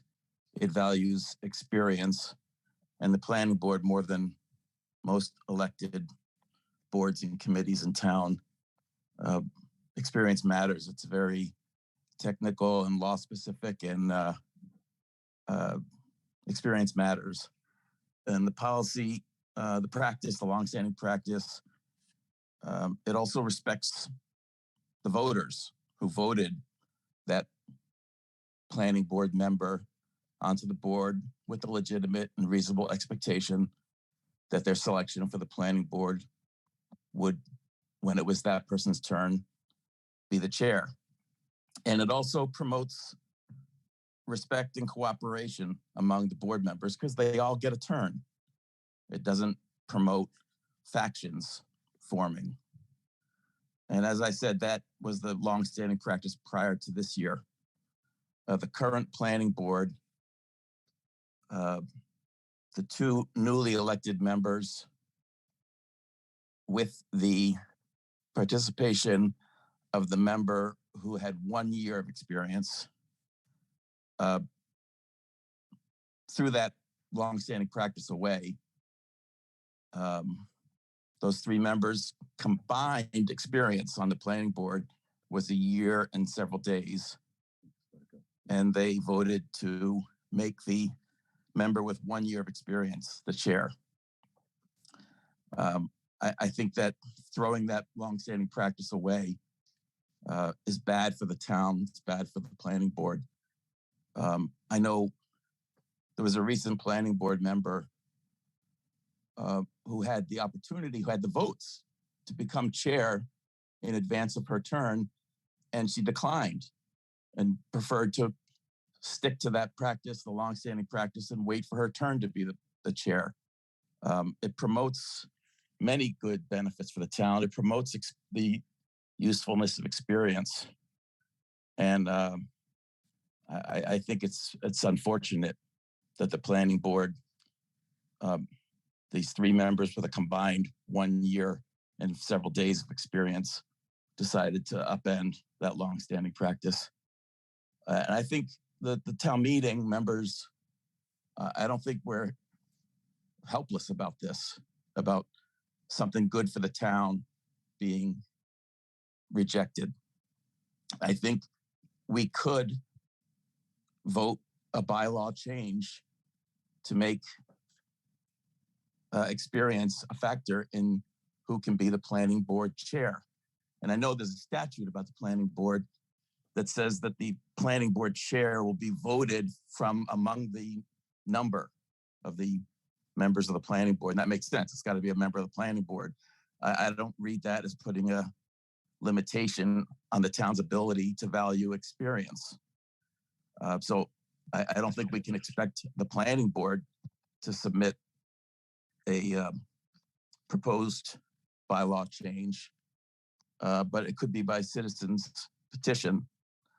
And I think if there was a citizens petition to make experience matter, then and if if a majority of town meeting members got behind that citizen petition to make what's good for the town matter, I think that would be powerful and persuasive, and perhaps the planning board would reevaluate whether they want to eject that policy.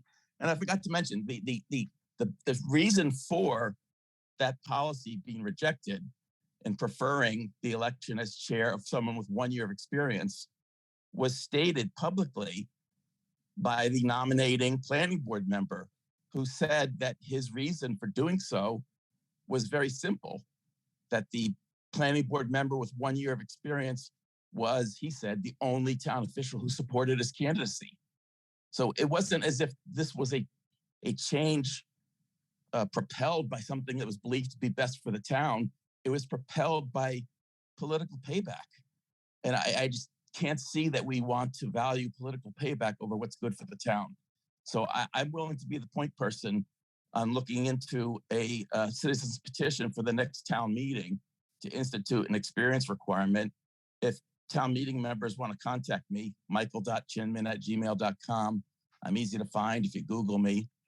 I'll make sure that you get a chance to add your name to that citizen's petition. And as I say, if enough town meeting members join that effort, perhaps the planning board will make the effort irrelevant by adopting a longstanding practice that's good for the town. Thank you, Mr. Chinman. I'm receiving a number of points of order on whether Mr. Chinman's comments are relevant. Again, as I've said, the article introduces the planning board and its operations. We're funding its operations. I take a very broad view of an elected town meeting member's right to speak on the articles. And so, again, you can keep raising these points of orders. I'm listening intently and making my judgments. And if I see something that I think is out of as inappropriate, let me put it that way, then I'm going to intervene. And I thought Mr. Chinman had the right to go make his points and speak. With that, I see 1, 2, 3, 4 hands raised on this article. With that, I'll go to Mr. Vaughn, Ms. King, Ms. Agostino, and Mr. Furs. Mr. Vaughn, you're recognized.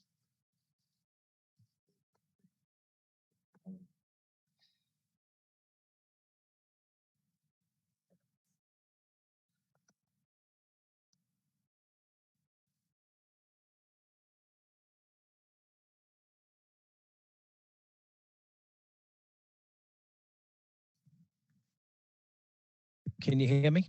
Yes, we can. Perfect. I'm sorry. The previous speaker brought up a point of a practice from previous planning board members. Is this the law, or is this just a previous practice? Question one. Question two is, okay, isn't it majority rules on the board? If you nominate someone and others back that nomination, what's the problem? So the question is this a practice or rule? or is it a majority? Is that the question? Majority vote? Yes, correct. All right, I will recognize Meredith Hall, the chair of the planning board. Ms. Hall, can you answer this question?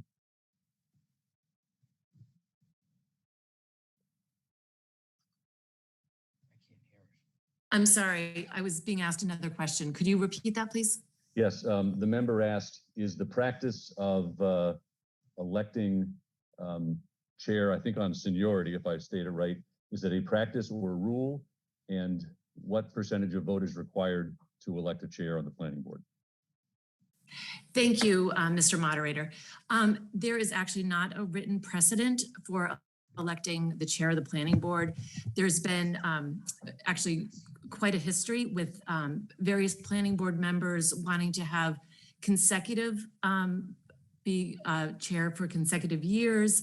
There's been vigorous debate historically, and many members can attest to that, that there is not a consistent rotation.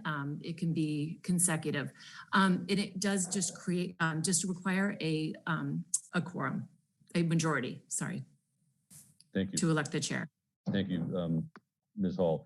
And Mr. Vaughn, if you're still there, I think we didn't hear your name and precinct. Could we recognize Mr. Vaughn? I apologize. It's Michael Vaughn, Precinct 6. And thank you for the answer. I do have a follow-up question, if I may. Yes. If it is done by majority, isn't that answer the question? There was a nomination, it was voted on by the members, and that member does not leave the one that did not make a chairperson. They're still on the board. So the experience question. I think your question may be rhetorical. So okay, thank you, Mr. Vaughn. I think that's a rhetorical question, more of a statement rather than an individual question. With that, I see same points of order. People are saying we going farther afield. Folks, if we could direct your comments back to the budget going on here, that would be helpful. I see Ms. Agostino and Mr. Furs. Ms. Agostino? Mr. Moderator, my first point is a point of order. When a point of order is made, when we meet in person, we know which town meeting member is making the point of order. So could you please identify the initial name, since we're not allowed to see all these point of orders? It's, it's a matter of historical information. That's how we would do it. So I'd like the answer to that first. Ma'am, there are so many that pop up. I'd be stopping and reading literally 4, 5, and 6, and they're all saying the same thing. In addition, in my recollection, when a point of order is raised on the floor, I recall situations under my term and my predecessors when the individual rose up from the town meeting section and just spoke, I think, without identifying themselves. So I'd prefer not to go through and reading multiple points of order and stopping the meeting for each one of them. To clarify, my point was to just identify or have someone point out to you, because it's the initial person's point of order that matters. I certainly wasn't asking for you to read them all. And with 39 years history as a town meeting member, and I think I might have missed 1 or 2 town meetings due to a death, that seems to be a topic tonight. That would be appreciated, because when a town meeting member stands up to make a point of order, we know who, we can see them. You're right. They may not identify their name. They may not be required to, but it is something that we could see at town meeting. So my budget question is one question, and then a second in response to, since you are allowing this discussion. The first question I have is, because I don't remember the breakdown on this budget, is the chair of the planning board, do they receive any compensation, or any of the planning board members? They don't receive any compensation, right? So the head of the person elected to chair doesn't receive more than the others. I just wanted to clarify that. Is that is there another question? We can get them both at once. There was a comment after that answer. I'll go to Ms. Meredith Hall, Chair of the Planning Board. Can you answer the question on compensation? Yes, there is no compensation to be the chair, or for any of the other board members as well. Thank you, ma'am. Ms. Agostino? Yes, thank you very much. So that clarifies the point that these individuals are volunteers. They're not paid employees or paid any stipend for doing the job. And the concept that there could be a bylaw just for the planning board to identify who should be the next individual to chair the planning board, I could point to many other boards and committees where individuals with more experience, more years of experience, and with more experience professionally have been passed over. So I strongly hope that the majority of town meeting members aren't jumping on board to say, oh, we need to dictate which volunteer is going to chair the personnel board, because then we're going to start looking at every other board and committee as well. And they are just volunteers. They're not paid. And I appreciate the work of the ones who have been there the longest. And I appreciate the work of those that worked really hard to get elected this year. Thank you. Thank you, ma'am. I only see one other hand raised, Mr. Furs, and then I'd like to go to a vote unless I see any other hands raised very quickly. Mr. Furs, you're recognized. Thank you, Moderator Harris. I'll be brief. I agree with Mr. Shinman that there's a concern here with both the experience of the board and candidly the judgment of the board based on the vote that happened. I watched the meeting. It was quite disappointing to see how senior members were treated that evening. And I also call out the fact that the budget that's being put before us would have been voted in by a planning board that now has been disbanded through the last election. As such, I'd like to make a motion to amend this budget to reduce the planning board funding for the studies to the $50,000 that was allocated last year and move that $50,000 into the Master Plan Implementation Committee study budget. I think there's actually a good philosophy here that could require the planning board to incorporate the Master Plan Implementation Committee into its studies, which I think would actually be good practice. But in any case, I think that putting forward the funding that was in place last year for the planning board makes more sense. Thank you. Thank you, Mr. Furs. Your motion is very clear. Is there a second? There's a second from Mr. Lavash. Very good. We're now going to discuss the motion to amend, and I'll just restate it, I think, while the warrant committee clerk is working up the map. So we're going to take on page 27, E, Planning Board Studies, rightmost column under FY23 recommendation, we're going to reduce the $100,000 to $50,000. And Mr. Furr's proposal is go down to F, Master Plan Implementation Committee, take that Master Plan Implementation row and increase that from $30,000 to $80,000. I believe I have that right, Mr. Furr's. With that, I'm looking for hands raised for people who want to speak to this motion that's been made and seconded.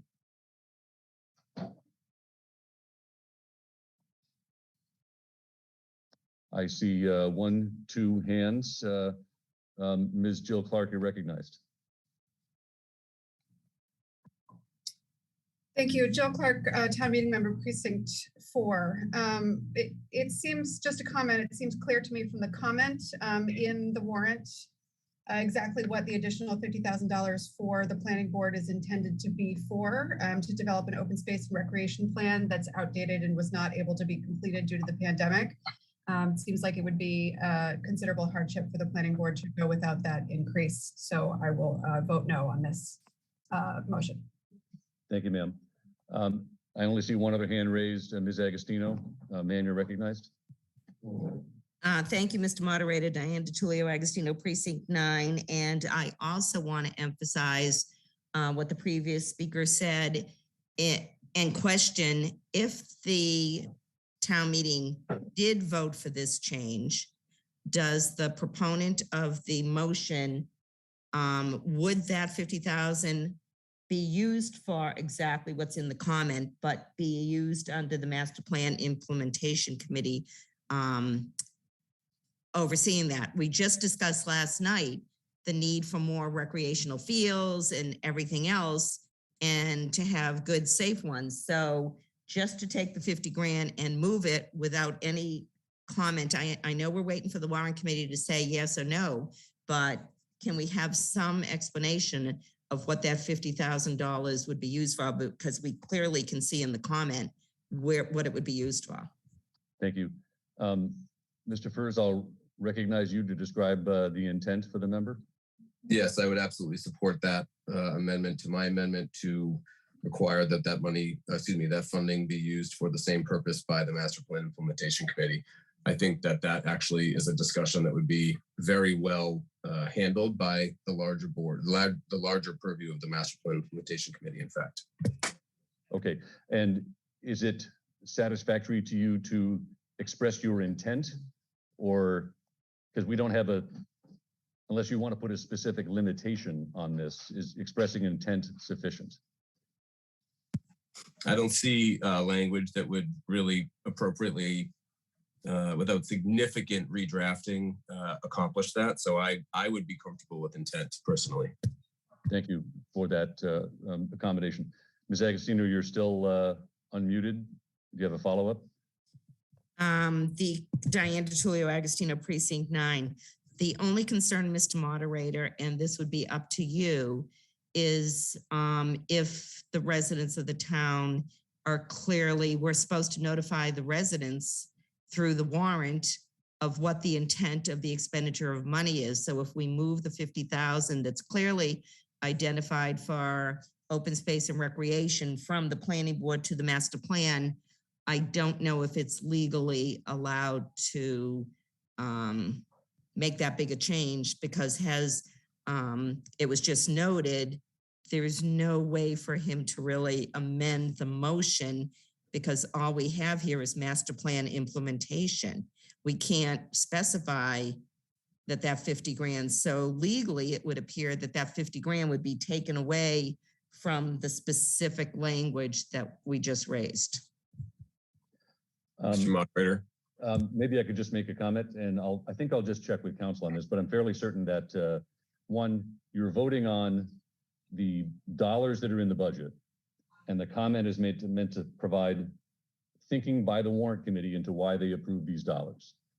It is my opinion that the boards and committees with these dollars are not legally bound to address the items in the comment, but you're getting an explanation of their intent for the money. Mr. Moderator, when you speak to town council, it clearly does explain under planning board those studies. It's for a study. Under the master plan implementation committee, it discusses implementation. It doesn't say 50,000 would be used for a study. Okay, I'll just take a moment. And Mr. Furs, did you have a follow-up question while I've got you here? My comment was going to be similar to yours, Mr. Moderator, that I don't see any obligation of the planning board to actually spend it on that same topic. That being said, perhaps Ms. DiTullio has identified the way that we can better express our intent here by adding a line for studies under Master Plan Implementation Committee and putting in a line item for $50,000. So that is how I would amend my amendment in order to make this a clear intent. Okay, so you would like to modify your own motion, which normally I'm trying to avoid modifying motions that have been made and seconded on the floor. But I think since you are the original sponsor and we're trying to get clarity and help the members and the citizens, I will allow that change if I see now a second to your amended work. So your amended language. So what you're now saying is to create a new row under F, Master Implementation Committees. It'll be titled Studies, and the Master Plan Implementation number of 30,000 will remain as is, and the new Studies row will say $50,000, and the total of the MPIC will say $80,000. And I see a second from Ms. Judith White Orlando. Did I get that right, Mr. Furs? That is correct, Mr. Moderator. Thank you. All right, thank you. Let me just pause. I think with that specificity, I don't think I need any question at the moment from town council, because it seems to have satisfied the individual that made the motion. Now, I still have some members whose hands are being raised and haven't spoken for the first time. By the way, I see the board chairs here. I'll recognize the planning board, the select board who is submitting, and finally the warrant committee. I think I'd like to just go to members raising their hands before I go to chairs. So I'll recognize Ms. Tagayas first. Thank you, Mr. Moderator. Cheryl Tagayas, Precinct 9 and Chair of the Master Plan Implementation Committee. In past years, the line item for that committee has ranged from 30,000 to 50,000. Many more years than not, it was 50,000. And each year, those funds have been used for studies, whether they are planning studies, assistance with zoning, traffic studies, parking utilization studies, et cetera. And so the anticipation would be that that's what the use would be if there were additional funds granted to the MPIC. Thank you. Thank you. All right, at this point, I see no other town meeting members, so I'll recognize in order first planning board and then select board and then go to the warrant committee. So Ms. Hall, you're recognized. Thank you, Mr. Moderator. I just wanted to comment that the planning board has voted these funds specifically for the allocation to create and update our open space and recreation plan, which falls under the planning board jurisdiction. So we have voted that. So I would think that we would need to have a vote on that by the planning board to move those funds. And check with town council. Well, at And this point, town council also to see if this is legal. Thank you. well, at this point, yes, it is entirely appropriate that certainly within an individual article, town meeting members are free to move funds within an article. And even if they follow our rules between articles within the overall warrant. So what would help me, Ms. Hall, is what is the opinion right now of the planning board of this motion to amend the budgets? Reduction of 50 from planning board, increase in 50 to master plan implementation committee. Could your committee come back with an answer? Yes, if you can give us just a moment, we'll come back with an answer. Thank you. Yes, please. I do see one other hand up, Ms. Christine Hodlin. Ma'am, you're recognized. Hi, it's Christine Hodlin. Can you hear me? Yes, yes, ma'am. Yep. I just have a comment to make, and that is that the town currently has an open space and recreation planning committee. And it seems like that committee has members from many of the different departments in town, and seems like a more appropriate place than in this particular article to add $50,000 to the planning board specifically for this purpose. So I would vote to support this movement of money. Thank you. Thank you, ma'am. If I could ask, without any answer back, if the warrant committee and the select board could prepare an answer. So when I'm done with the planning board, I'll go to select and warrant.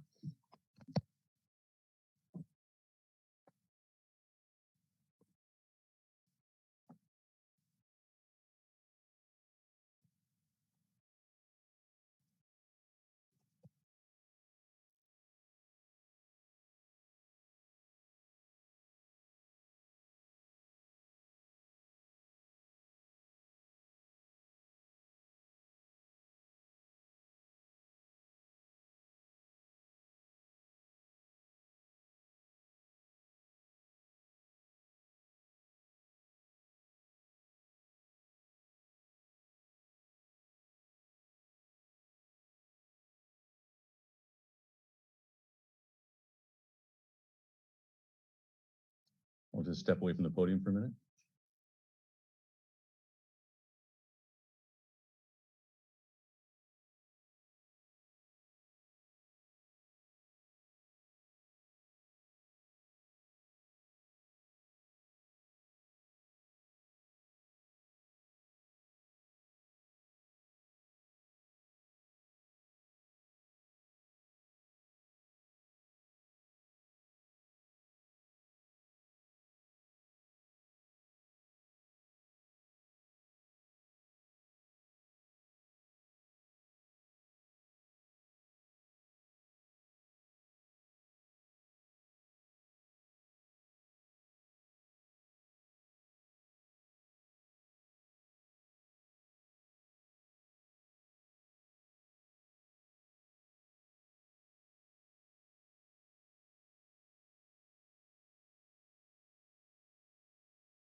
Mr. Moderator?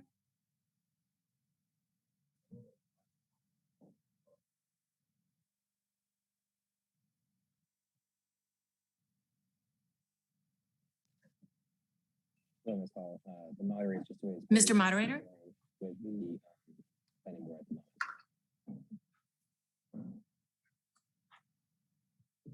Mr. I would like to. Okay. Yeah. Yeah, it's me. Sorry. I think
and said that from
Folks, while I stepped away, I've just got a question that town council is answering for me, and there was a point of order made by Ms. Agostino, who believes that town meeting can move money within budgets, but cannot change the purpose of the funds. So I've got a couple of those questions being asked, and I'll be right back.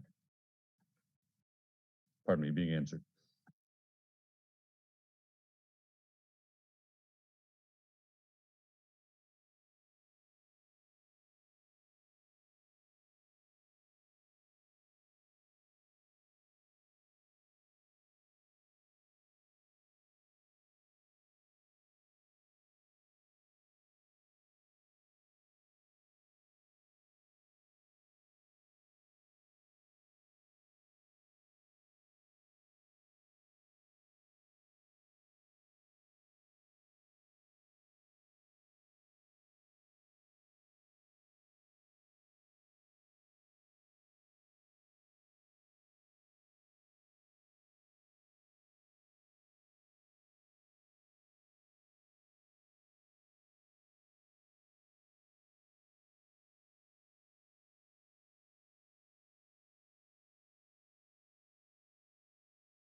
All right, folks, there's another point of order that's been raised. Let me answer the first point of order, which was that town meeting can move money, but not change intent. I've conferred with town council, and my belief is, his belief is that one, we're within the scope of a single article. Two, that what we're voting on is not the comments, which indicates intent and explanation, but we're voting on the budgets. Three, the member has said, I want to move a study from one part of the article to a study on another part of the article.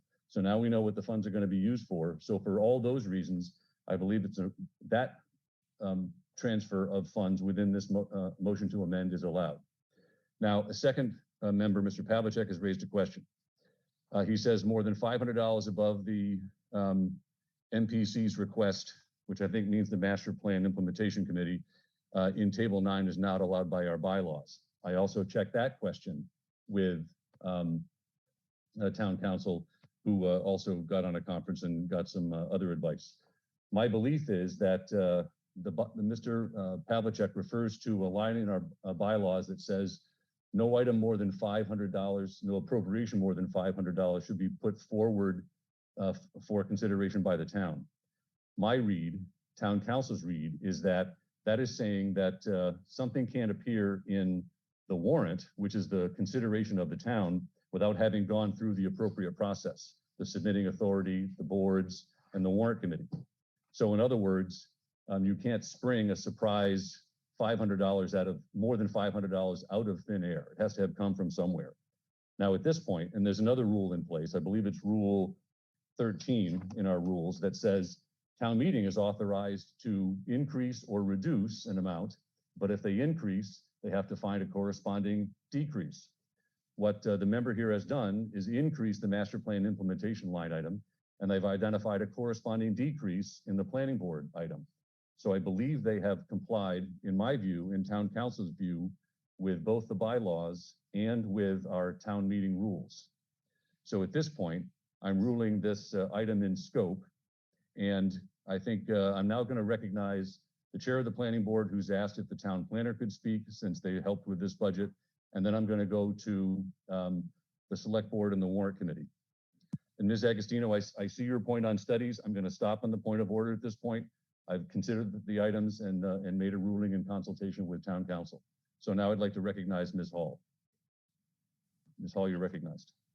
Thank you, Mr. Moderator. I would like to recognize Tim Zwinski, our town planner. Thank you. Mr. Zawinski, you're recognized. Thank you, Mr. Moderator, and thank you, Ms. Hall. I just wanted to talk through a little bit about the mechanics of how this piece of the budget came together. I staff both the planning board and the Open Space and Recreation Planning Committee. We have been working with that committee for almost a year now to try to put together a plan to update our open space and recreation plan, which has not been updated since 2006. Part of that has been a determination that the committee would like to procure the services of consulting help, which is something that a lot of towns do. We spent a lot of time trying to figure out funding for that, whether it's CPA or from the parks budget or from Concom budget. And we determined that coming out of the planning board budget would be the easiest thing to do, considering that as a staff person, I staff both of those committees and have access to that budget. The Open Space Committee authorized me to make that request of the planning board. The planning board subsequently authorized me to make a supplemental budget request during the fiscal 23 budget creating process for an additional $50,000 for the purpose of an open space plan and procuring consultant services to put that plan together. The procedural kind of implications of this proposed amendment are not enormous, but they are annoying, is what I'll say, just from a day-to-day kind of operational perspective for my department. Out of the planning board budget, I need a vote of the planning board. Once we put in an RFP, they'll vote on that. They'll authorize me to do the spending to procure their services. It's relatively straightforward. We do it all the time. For that money to come out of Master Plan Implementation Committee, that committee also needs to obviously authorize the spending. But then there's a second step, or actually two second steps, where because that's a jointly appointed committee by the planning board and the select board, both the planning board and the select board need to then jointly authorize any of that spending. I have every confidence that every committee would support this plan. Everyone's been really great about supporting this effort so far. But just from a kind of procedural standpoint, it adds a couple weeks to the process of getting on those agendas, briefing those committees on that expenditure, and then getting those votes together. So I think, we would probably end up in the same place in terms of being able to spend that money on the purpose that we budgeted it for. It just adds a couple more procedural steps that, a town meeting can decide whether those are necessary or not. So thank you for giving me the opportunity to talk through that a little bit. Thank you. And Ms. Hall, could you give us the opinion of the planning board on this motion to amend? The planning board would like to support Tim Zwinski and not transfer the funds. Thank you. Ms. Agostino has raised another point of order on the legality of adding an additional line item for the record. In my view, here's how I came to this logic. If you look on page 26 at the actual article in unbolded text. You'll see the last phrase under Article 15 says, and to act on anything relating thereto. So the citizens have been warned that something was going to happen with these budgets. Now, the planning board received funding requests that are greater than, pardon me, not the planning board, the warrant committee received funding requests greater than $500. They complied with our bylaws that say you can't put something, a request in the warrant unless you have considered it through our processes, including the select board, the various boards, and the warrant committee. They have complied with that. Third, the member has called out quite clearly that they want to move the concept of a study within the article from one department to another department, both for studies. So I believe for all those reasons that this is a perfectly valid motion by the members, made and seconded, both in compliance with our bylaws, compliance with the town meeting rules, and correctly made in the opinion of this moderator. So with that, thank you for any further points of orders. I've made my ruling. I'm not going to take any more points of orders on this decision. Now, I've heard from the planning board. I'd like to now go to the select board and hear their opinion on this motion to amend. Thank you, Mr. Moderator. Arthur Doyle, Select Board, Precinct 7 member. The Select Board is unanimous in not supporting the proposed amendment. Thank you, sir. I'd like to recognize Mr. George Asher, who is the chair of the warrant committee. Mr. Moderator, the warrant committee does not support this recommendation and this change by a significant majority. Thank you. By the way, folks, I see other hands raised. We've had a chance to discuss this. I've made a ruling. I'd like to now go to a vote. Now, this motion to amend just requires a majority vote. So with that, if we could put up the poll. All those in favor of the motion before the body, please signify by voting yes. All opposed, please vote no. All abstaining, please vote abstain. Please remember to click submit if we can unmute the phones.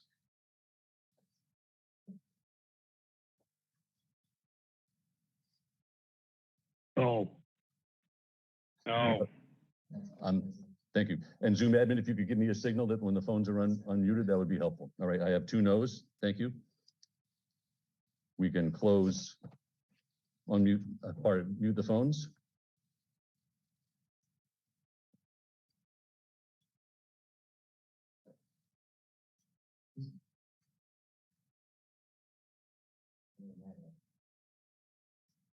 Okay, I think we can close the poll.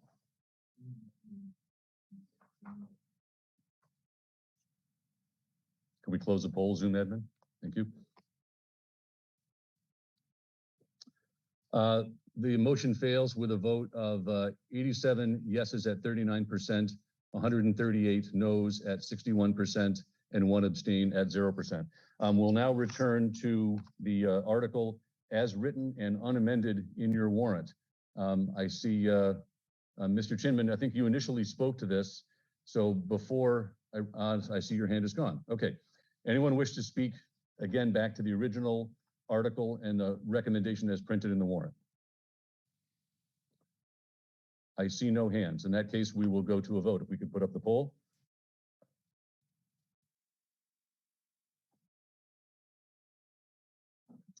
All those in favor of the motion before the body, please signify by voting yes. All opposed, please vote no.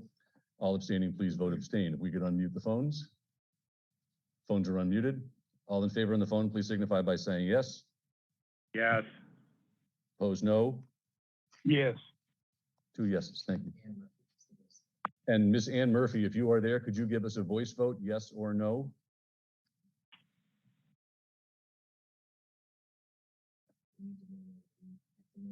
You'll have to manually unmute on your end to speak, Ms. Murphy. Or Mr. Murphy. Okay, I'll take that as an abstain. Thank you. Can we close the poll? The motion carries with 197 yeses at 91%, 14 noes at 7%, and 7 abstentions at 2%. With that, thank you for Article 15. With my records, we will proceed to Article 16.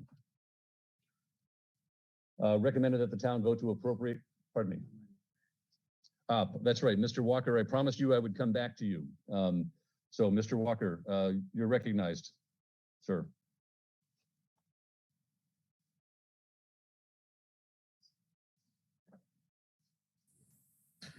Thank you, Mr. Moderator. Leroy Walker, Town Meeting Member, Precinct 10.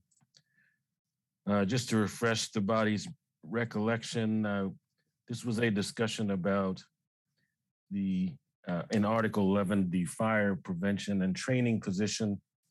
And I've had the opportunity today to have 5 different conversations about this matter. So I think I have a better understanding of what happened and what should happen. So this position was discussed and approved in the Public Safety Subcommittee and in the Warrant Committee. The Warrant Committee's understanding was that the position had been approved as evidenced by the original comment that was written. The comment was then subsequently reviewed approximately a week before town meeting.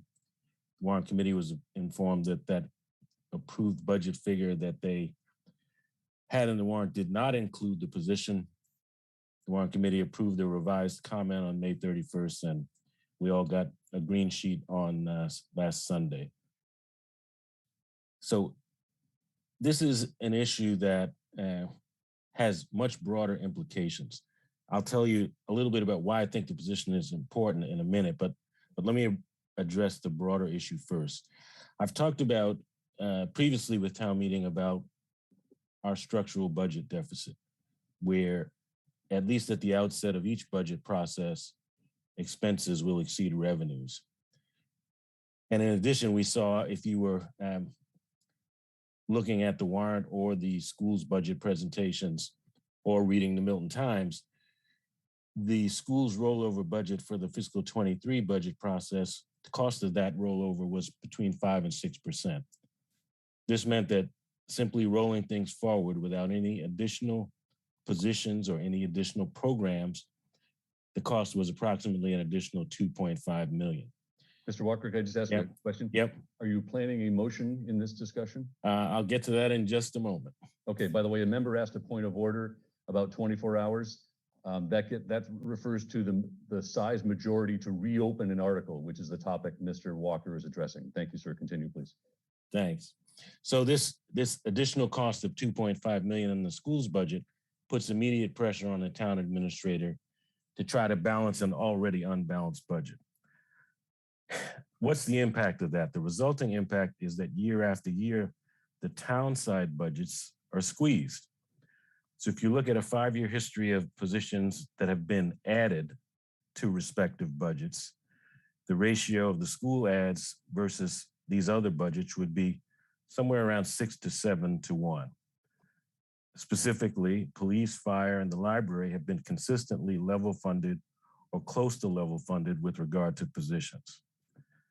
So why is this particular position necessary? It's necessary because the fire chief predicts, and I think accurately, increased inspection requirements from the upcoming 40B and 5-story building construction that we have going on in town. And in addition, he predicts, I think accurately, an increased training workload overall, and he could create a training component on the second shift. That said, the fire chief has indicated his willingness to look to recommend this position again during the upcoming fiscal 24 budget process. So I will not be making a motion, but I have 2 requests of the select board, and I'd like the select board to speak to each request. The first is understanding that the select board can't officially commit funds in advance of a fiscal year. Will you make a commitment to make every effort to fund this position in the fiscal 24 budget?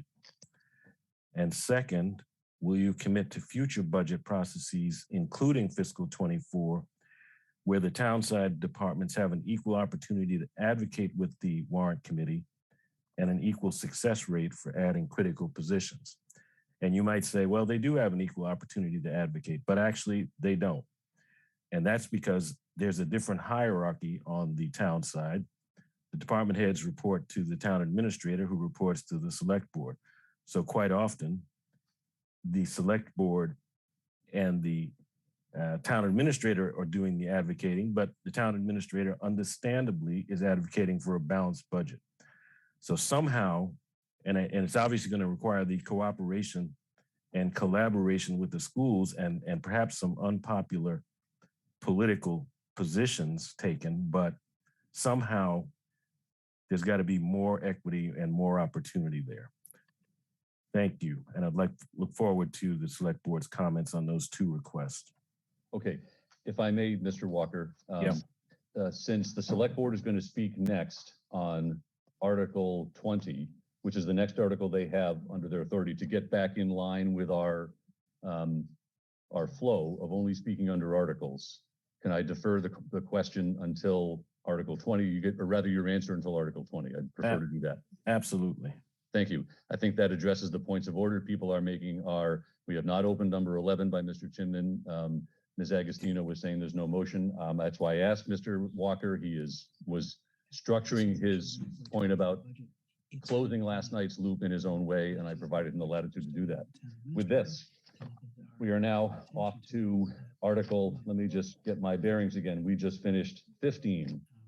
So we are on to 16. Am I correct, team? Thank you. So Article 16, recommended that the town vote to appropriate Community Preservation Act funds as follows. Appropriations from FY23, estimated revenues for committee administrative expenses, 51,400. Historic Resource Reserve, 103,000. Community Housing, 103,000. Open Space and Recreation, 103,000. Estimated revenues for Budget Reserve, 668,472. This was submitted by the Community Preservation Committee. What I'd like to do is recognize Mr. Rob Lavash, who has a presentation and I believe is the chair of the committee. So, sir, you are recognized.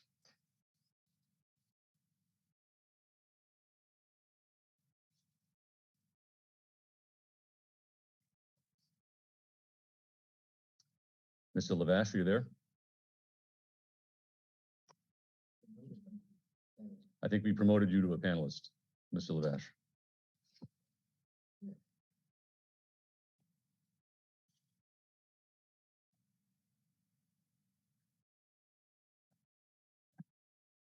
Mr. Lavash, you there? Hello? Now we can hear you. Thank you. Okay, thank you. Thank you, Mr. Moderator. Rob Levash, Town Meeting Member, Precinct 10. I am also the chair of the Community Preservation Committee. I would like to just provide a brief update on our committee's work to date and also our plan ahead for our committee. Go next, please. So our committee is made up of 3 select board appointees, as well as 6 members who are representing town boards and committees, which are the Historical Commission, the Affordable Housing Trust, the Parks Commission, the Conservation Commission, and the Planning Board, as well as the Housing Authority. Next. So just a brief reminder, the CPA is a state law that was passed in 2000 that allows Massachusetts communities to conduct a referendum to add a small surcharge on local property taxes. When combined with matching funds from the statewide Community Preservation Trust Fund, the dedicated fund is used to build and rehabilitate parks, playgrounds, recreational fields, protect open space, support local affordable housing development, and preserve historic buildings and resources. The town of Milton adopted the Community Preservation Act in 2020. Funds will be available in the fiscal year 2023 for CPA projects. Just 5 quick facts about our CPA statewide. 65% of Massachusetts communities have now adopted the CPA. $2.65 billion has been raised. 32,566 acres of open space have been preserved. 3,000 outdoor recreation projects have been funded. 8,700 housing units have been created, with 14,700 housing units supported, and 6,300 historic preservation projects have been preserved. Next. So just walking through a little bit of our timeline. Our committee was formed in last June. We really spent the last summer and fall meeting with town boards and committees to really understand their goals and opportunities for CPA funding. Our first priority for our committee is to create the community preservation plan. And so we we have our first draft completed as of spring this year. Last week, our committee met with the public on an open public forum. We are here today at town meeting asking for the appropriation of fiscal year 2023 funds. And then the next process, I just want to mention that there's kind of a two-step application process. The first part, which will open up July 1st, will be an eligibility application. That's kind of a simple application. And that will go till October 1st. So it's kind of a 3-month window. And the next process, which will be the funding application, is another 3-month open process. And that will be kind of end near the end of the year. By September this year, our committee will complete the community preservation plan, which will be the guide for applicants to come to the committee for funding. And then we will come back to town meeting next spring and with a recommendation for projects to be funded. And then approved projects will hopefully be funded by July 2023. Next. So just getting back to the application process, our committee has elected to keep this pretty simple. The eligibility application is kind of a one-pager looking for project descriptions. Our committee will work with all applicants. We'll get back to applicants whether projects can be funded or not. There's things that may be funded, things that can't be funded, and that will be outlined in the plan. And then the next process will go to a funding application, which will open later on, which will open September 1st, and we'll close at the end of the year.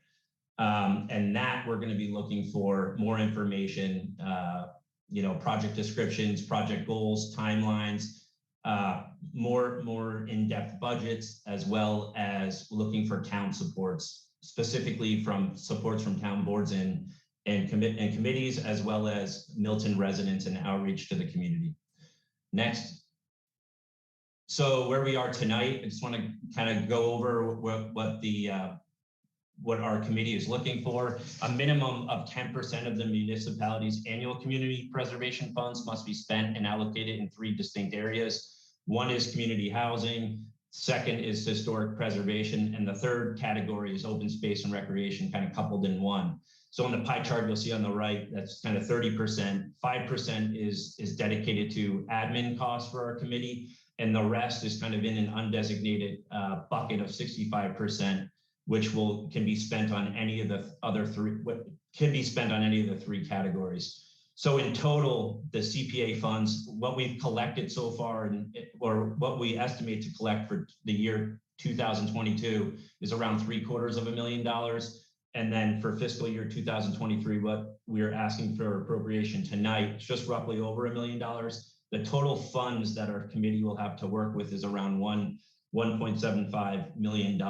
And our committee will determine our yearly budget kind of moving forward after that. That's it, I think. Next. All right, thank you. That's it. Thank you, Mr. Levash, and thank you for pronouncing your name so I know how to pronounce it. So thank you. And at this point, I'd like to recognize anyone who wishes to speak to this recommendation. I see Mr. Murphy, Mr. Walker, Mr. Chinman. Mr. Murphy, sorry, I think it's John Murphy, you're recognized.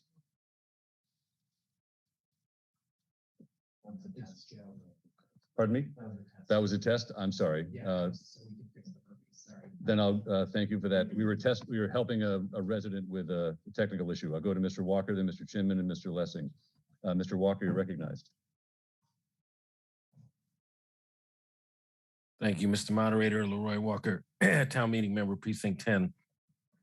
Just a quick question as to whether, and if this was in an earlier slide, I apologize, but with regard to community housing, is there a definition for that? And is it different from, similar to affordable housing?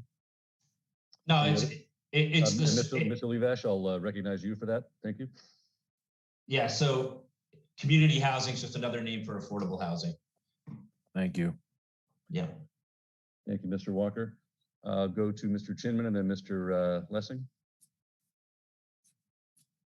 Thank you, Mr. Moderator. Michael Chinman, Precinct 2. The CPA passed, the revenue for it is being collected. This vote won't affect that at all. And as I understand it, there's a minimum of 10% of those funds have to be spent. And this article's proposing it have to be spent in 3 different categories. And this article's proposing to spend 10% of those funds in 3 different categories. So I'm confused what the difference is here between a no vote and a yes vote. I'm hoping someone can explain that, because it looks to me like they may be the same outcome. Okay. With that, Mr. Levash, could you answer the member's question?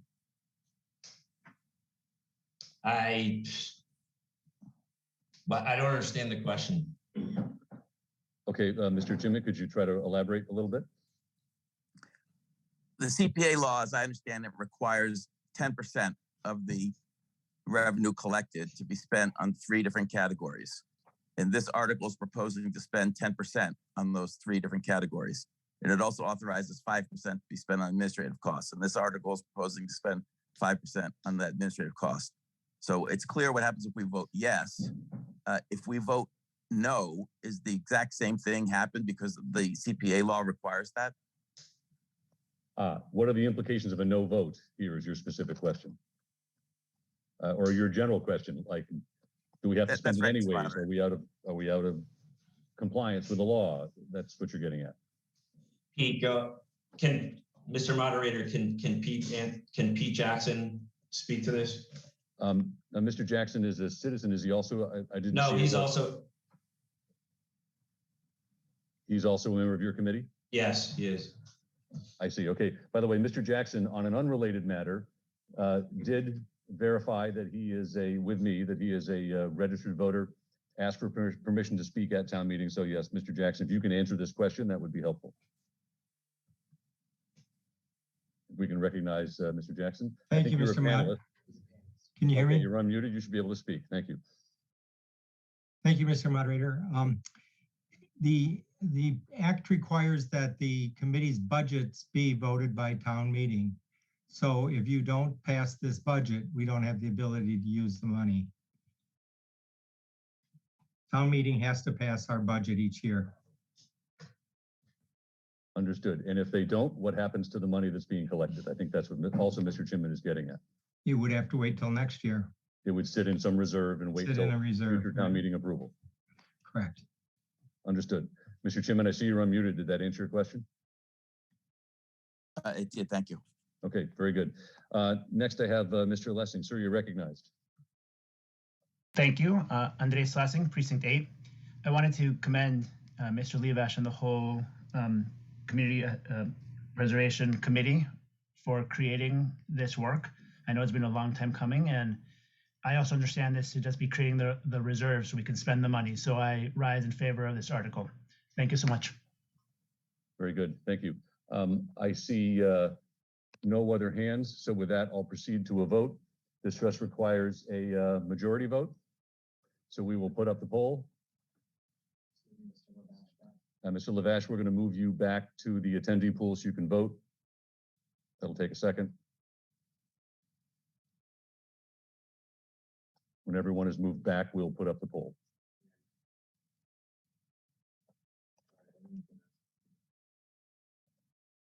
Okay, all those in favor of the motion before the body, please signify by saying yes. All opposed, please vote no.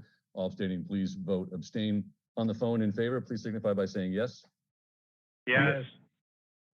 Opposed on the phone, no.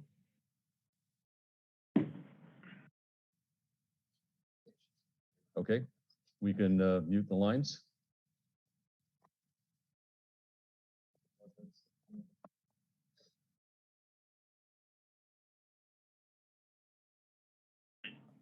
Okay, we can close the poll. With that, the recommendation carries with 184 yes votes at 89%, 21 no votes at 10%, and 1 abstention at 0%. Thank you for Article 16. Next, we will move to Article 17. Article 17 recommended that the town vote to increase the size of the Master Plan Implementation Committee from 5 to 7 members. I'm going to start, I don't think, Mr. Doyle, did you have any introductory comments on this or just wait for questions? Yes, Mr. Moderator, if I may, Arthur Doyle, Select Board Member Precinct 7. Thank you. Noting that the recommendation before town meeting was approved by both the Planning Board and the Select Board, may I ask that the Chair of the Master Plan Implementation Committee, Cheryl Tajias, be recognized to speak to the article. Yes, sir. Mr. Geis, you're recognized.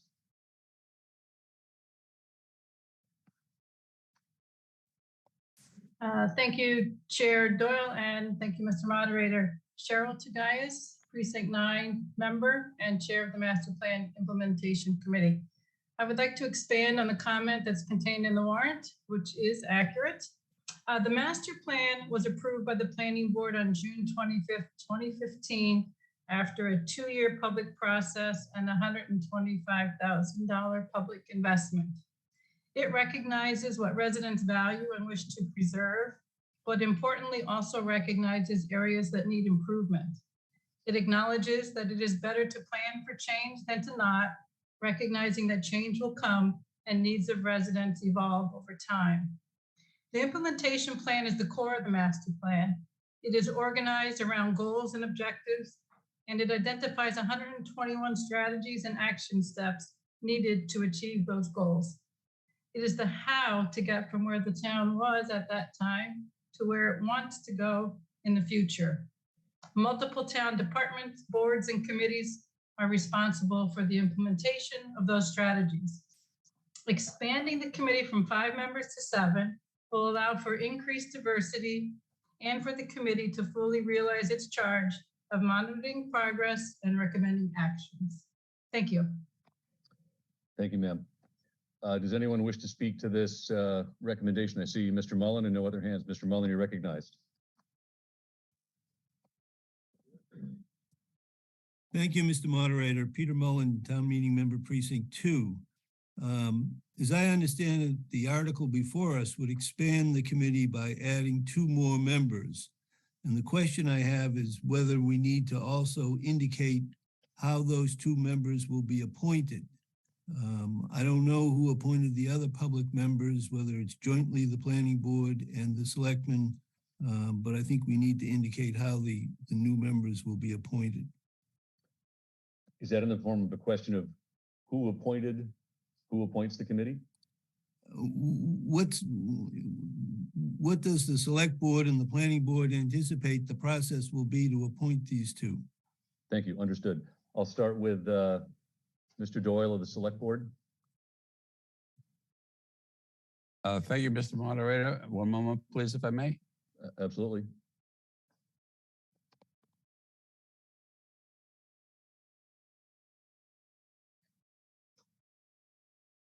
Thank you, Mr. Moderator. We just wanted to confirm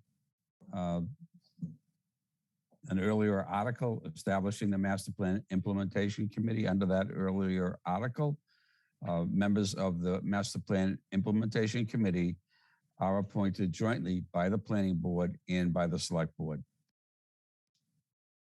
Thank you. Mr. Mullen, I see you're unmuted. Does that answer your question? Not really. I think it's vague as to my understanding of the former article is that it provided for some members of the public to be appointed to the committee.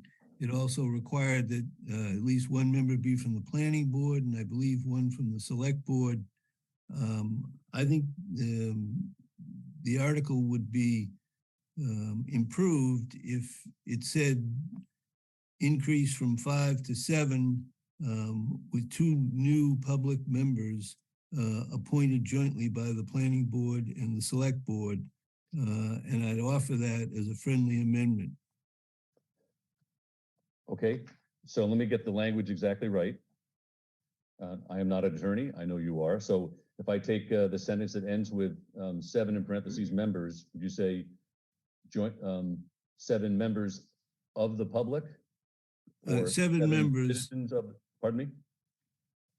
I believe we could say vote to increase the size of the Master Plan Implementation Committee from 5 to 7 members, comma, with the 2 additional members to be members of the public appointed jointly by the planning board and the select board.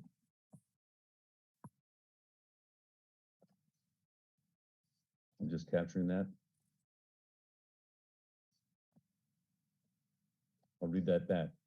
So replace the period at the end of the sentence with a comma and says, with 2 additional members of the public appointed jointly by the planning board and the select board, period. I believe that should work. Very good. Okay, that's offered as a friendly amendment at the moment, so I appreciate the member seconding. We'll see if we need the second. That was Ms. Lee was seconding if we need it. I will then, I'd ask on the microphone, the planning board and the select board to consider that. Meanwhile, recognize Ms. Tagayas, the chair of the Master Implementation Planning Committee. Ms. Tagayas, you're recognized.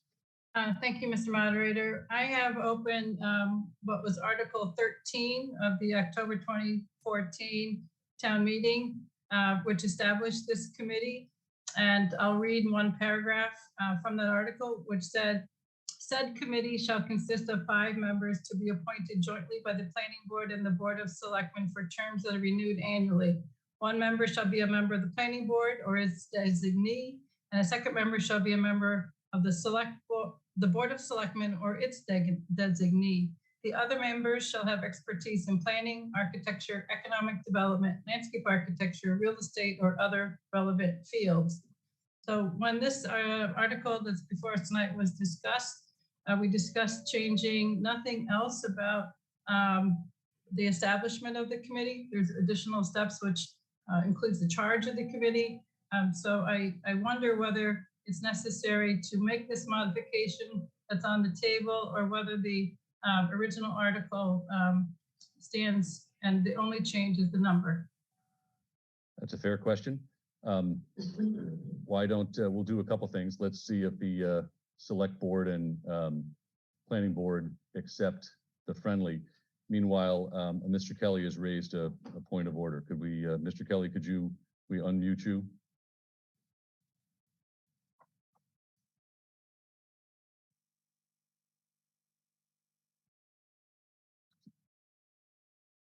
Mr. Kelly, you there? Have we unmuted Mr. Kelly? Yes, Mr. Kelly, you have to unmute yourself. You have to unmute yourself, Mr. Kelly, to speak. Yeah, I'll withdraw it. Thank you. Thank you. Very good. Meanwhile, while we're waiting for the boards, Ms. Agostino has raised her hand. You're recognized, ma'am.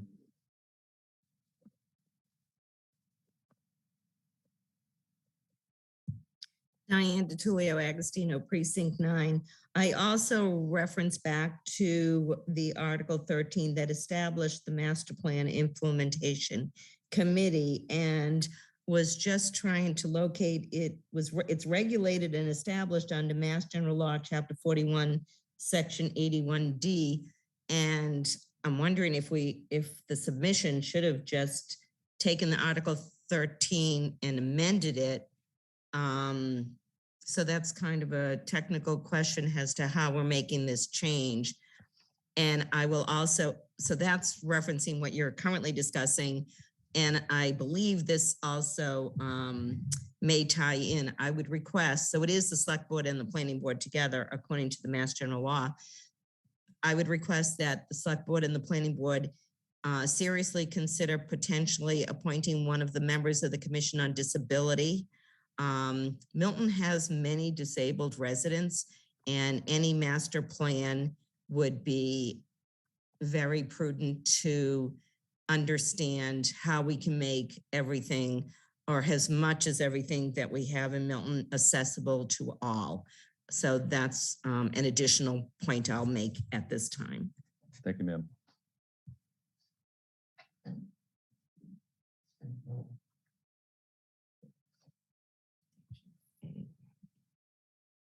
You'll pardon me, I will go check on our committees.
Thank you. Both the select board and the planning board have their opinions. Then we'll go to the warrant committee for theirs. So I'll start with Mr. Doyle.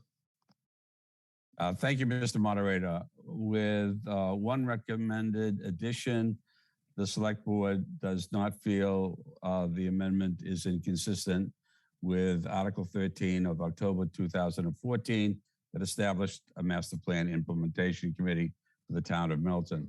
We would ask that there be agreement to insert after the comma the word "the," so that the second line would read members, comma. What? No, we don't want to do that. Once you They say, just changed it. Okay, you got it. It's done. Thank you. You're ahead of us. Thank you, Mr. Doyle. I'll now go to Ms. Hall of the Planning Board.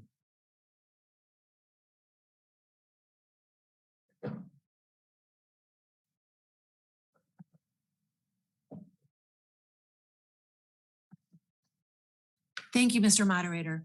The planning board recognizes that there is not a conflict with this, but the question would be, if we were going to add this language, should we add the remaining language, which refers to the qualifications?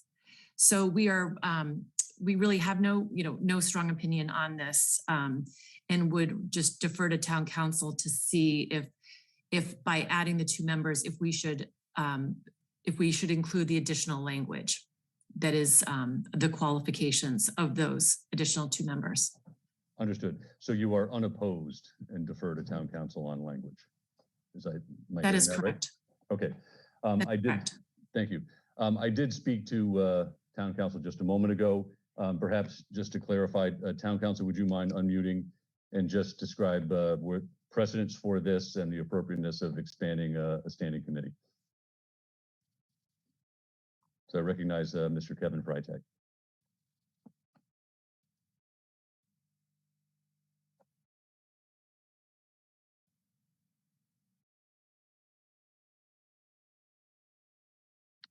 Is Mr. Freitag in the panelist pool?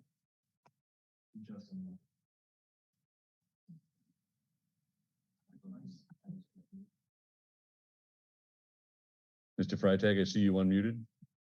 That's Kevin Freitag from the Office of Town Council. I believe that the recommendation is in proper form. If there's a specific question that I can respond to regarding some piece of it, I'll do that, but it appears to me to be in good form as is. I think one of the other points I did here, and is there, for example, as the moderator, I'll try to answer this question as well. We have precedents for this. For example, the Fire Station Building Committee was initially formed by an article of town meeting. In a subsequent town meeting, the membership was expanded just by adding an article that expanded the membership of the committee and specified the source of the new members, just as Mr. Mullins' friendly amendment has. So at that point, with the town councils weighing in, sounds like planning board is unopposed. Select board is supportive with their point. I'll go to the chair of the warrant committee, Mr. Asher. Mr. Asher, you're recognized for your opinion, because this is your recommendation after all. George Asher, Chair Warrant Committee, Town Meeting Member Precinct 6. The Warrant Committee recommends approval to the town meeting of this amendment. Okay, so the language has now been amended as you see it on your screens. With that, we'll now see if there's any discussion, any further discussion on this recommendation as it's amended on your screen. I'll look for any hands. If not, we'll go to a vote. I see no hands. With that, this just requires a majority vote. If we could put up the poll. All those in favor of the motion before the body, please signify by voting yes. All opposed, please vote no. All abstaining, please vote abstain. If we could unmute the phones. They are unmuted. On the phones, all in favor, please signify by saying aye. Aye. Opposed, Aye. no. Thank you. Opposed, no. Thank you. We can mute the phones.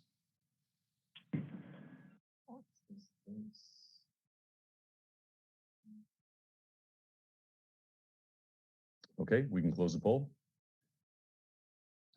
The motion carries with 189 yeses at 91%, 17 noes at 8%, and 2 abstentions at 1%. Thank you.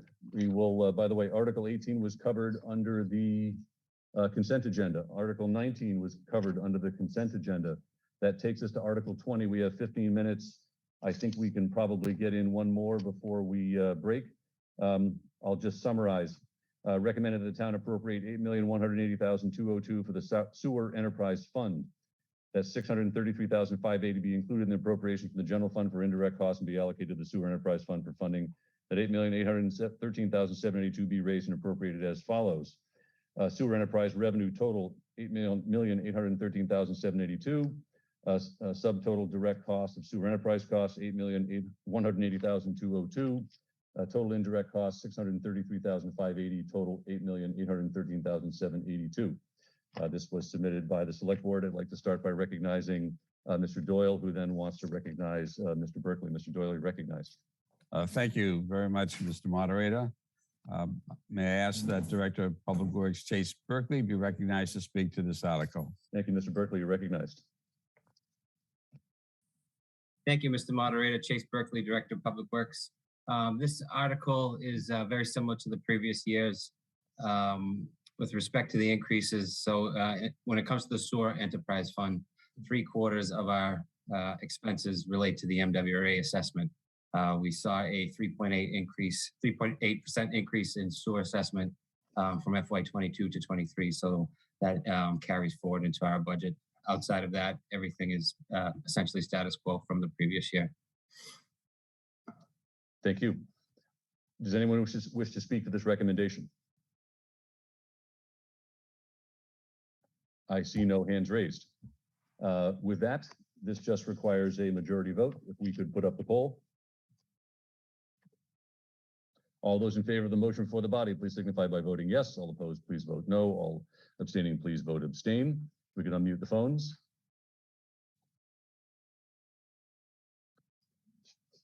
It looks like our phones are gone. Oh, no, they're not. Sorry. Nope, we're still here. You didn't ask. I was taking a cue from my team. 10:15. So the phones are unmuted, sir. How do you say on this article? Yes. Yes. Thank you. 2 yeses. Opposed on the phone? Please say no. Thank you. We can mute the phones. Okay. Okay, we can close the poll and display the results. The motion carries yeses 191 at 95%, no 7 at 4%, and abstain 2 at 1%. We'll now proceed to Article 21, which is on page 32 of your warrant. Recommended that the town vote to rescind Article 17 of the May 3rd, 2021 FY22 town meeting and vote to appropriate the sum of $920,066 for the Stormwater Enterprise Fund, that $86,500 be included in appropriations from the general fund for indirect costs and be allocated to the Stormwater Enterprise Fund for funding, and that $1,006,566 be raised and appropriated as follows. Total revenue, $1,006,566. Total subdirect direct cost, $920,066. Indirects, $86,500. Total $1,006,566. Submitted by the Select Board. Again, I would like to recognize Mr. Doyle, the Select Board, who wants to recognize Mr. Berkeley. Mr. Doyle. Yes, thank you, Mr. Moderator. Arthur Doyle, Select Board, Precinct 7. And also, depending upon how many additional articles that are in the Department of Public Works, request that Mr. Berkeley be recognized for them too. There would be Article 23, 24, and 25 in addition to this Article 21.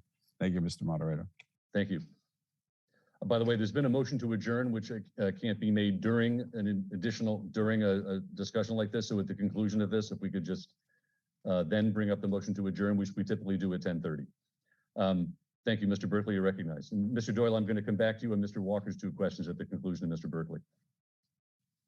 Thank you, Mr. Moderator. Chase Berkeley again. Yes, so this article is necessary to reduce the FY22, so the current year appropriation, by $50,000, which is the retained earnings amount, because there was, at the time the article was appropriated at the May 2021 meeting, the retained earnings had not been certified by the Department of Revenue. So we're not allowed to appropriate that. So this reduction will take the form of a reducing expenses line, which we were able to anticipate during the year in talks with the town accountant and the Department of Revenue. And we have adjusted our operating plan going forward to absorb that decrease. Thank you. Mr. Doyle, perhaps if you have a moment to answer Mr. Walker's question from a few moments ago. Thank you, Mr. Moderator. Yes, with respect to the first question put forward by Mr. Walker, to make every effort to make a commitment to consideration, the Select Board will indeed make every effort to put forward for funding the position requested and being advocated. With respect to the second question, as it is understood, it addressed future advocation with the Warrant Committee. Our understanding is that that is standard operating procedure, longstanding in the town of Milton. And in addition to that, the department heads have the opportunity to come before the Select Board Finance Subcommittee. Thank you, Mr. Moderator. Thank you. Mr. Walker, I see your hand is raised. You're recognized, sir.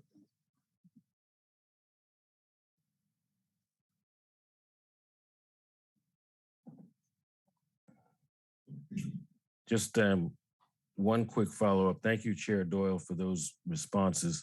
On the second point, I think we have to look at the results. That's what I'm focused on.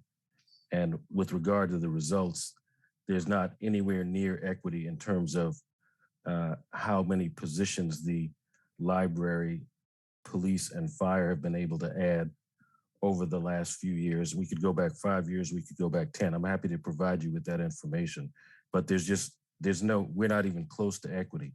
So what I'm requesting is that, and as I said, this will require some cooperation and collaboration with the schools, because that's where most of the cost is. But to get closer to equity and and I'm only talking about critical positions such as this one, but we've got to do more to allow those departments to add critical positions when they believe it's necessary. And the results right now underscore that we're not there. Thank you. Thank you, Mr. Walker. I think that doesn't require a reply from Mr. Doyle. So with that, pardon me, Mr. Walker? No, it does not. No, it does not. Thank you. Very good. I see no other, I see actually one hand raised on this article. Mr. Robert Powers, you're recognized. Robert Powers, Precinct 2. My question's on the retained earnings. So last year, I noticed it too with the capital projects article where there was an error in the free cash calculation. Is anything being done in regards to making sure that it's done on time, that these are submitted on time? Traditionally in the late fall, early winter time. I don't know if it's towards a question really towards the town accountant, the town administrator, or the Select Board as a whole. But is there going to be a plan put in place to make sure that this is done on time going forward? I want to make sure your question is specific, that specifically what is done on time in relation to retained earnings. So that it's submitted to the DOR, DLS for approval, the free cash and retained earnings. Okay, the two items here, the free cash, well. Free cash and retained earnings are basically the same thing, just this is an enterprise. Okay. I think I understand your question. So in the stormwater enterprise, you want to make sure that the retained earnings row of. My question is, what's the delay? Why is it taking so long to get them certified by the DOR? Because the same issue happened this year with the capital projects and the free cash. Is that specific to this? I'm just trying to make sure I understand your question because I don't yet. Specific to this article and the stormwater, or more broadly? It's more broad, but with the retained earnings issue that is brought up in this article. So it seems like there's an issue the last 2 years where, our free cash submission maybe is late. Is that's what it appears? so that the DOR isn't certifying it, until this late in the year. Okay, so it sounds like you're asking about a broader question of certifying free cash. Retained earnings in an enterprise fund would be part of that same submission, yes. Okay, why don't I ask the select board as a submitting authority and see if they have an accounting answer to your question. Thank you, Mr. Moderator. Arthur Doyle, Select Board, Precinct 7 member. It's a fair question, and the response is that there was a personnel transition in the town with the movement of the Director of Accounting to another department, and the engagement of a consultant before such time as we had a Director of Finance brought in to the town. So that gap led to a couple of instances that are not habitual, not characteristic, and are not intended to continue into the future. Thank you, Mr. Moderator. We hope that is responsive. Mr. Powers, I think you're unmuted. Did that answer your question?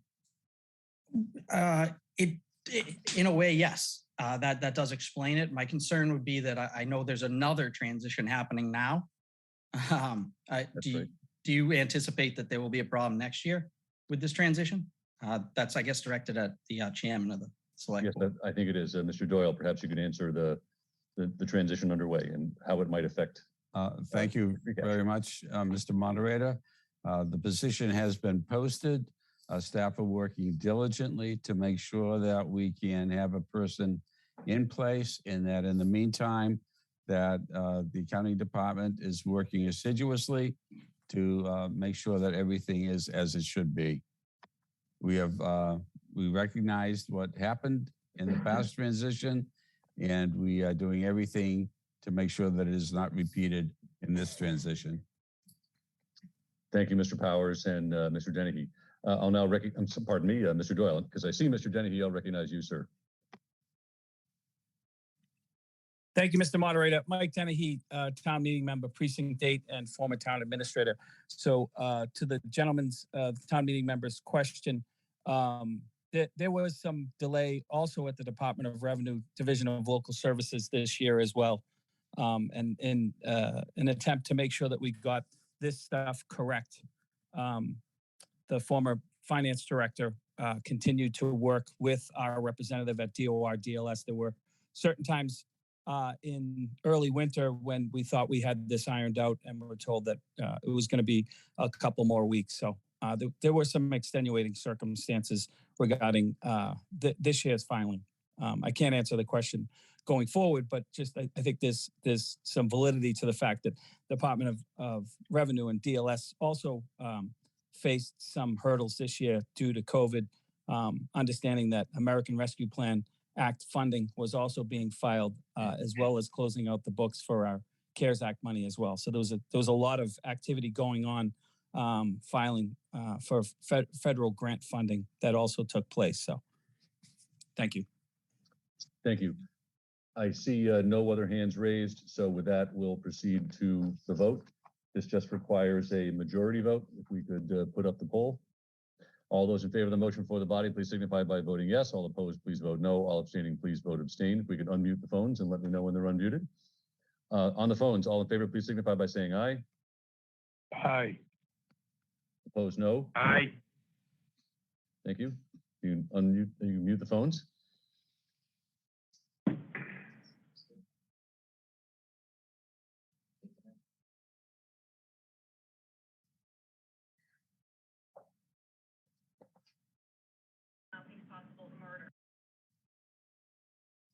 Okay, we can put up the results.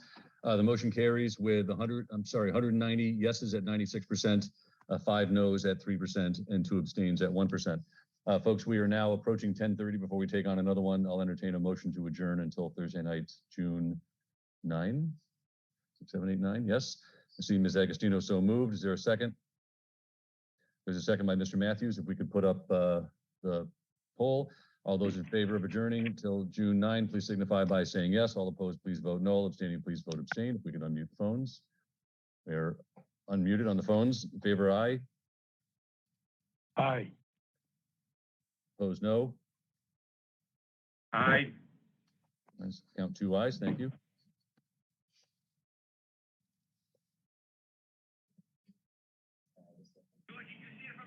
Votes are still coming in.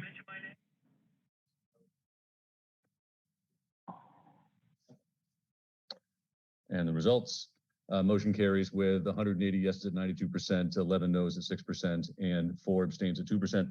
Thank you very much, folks. We are adjourned until Thursday night.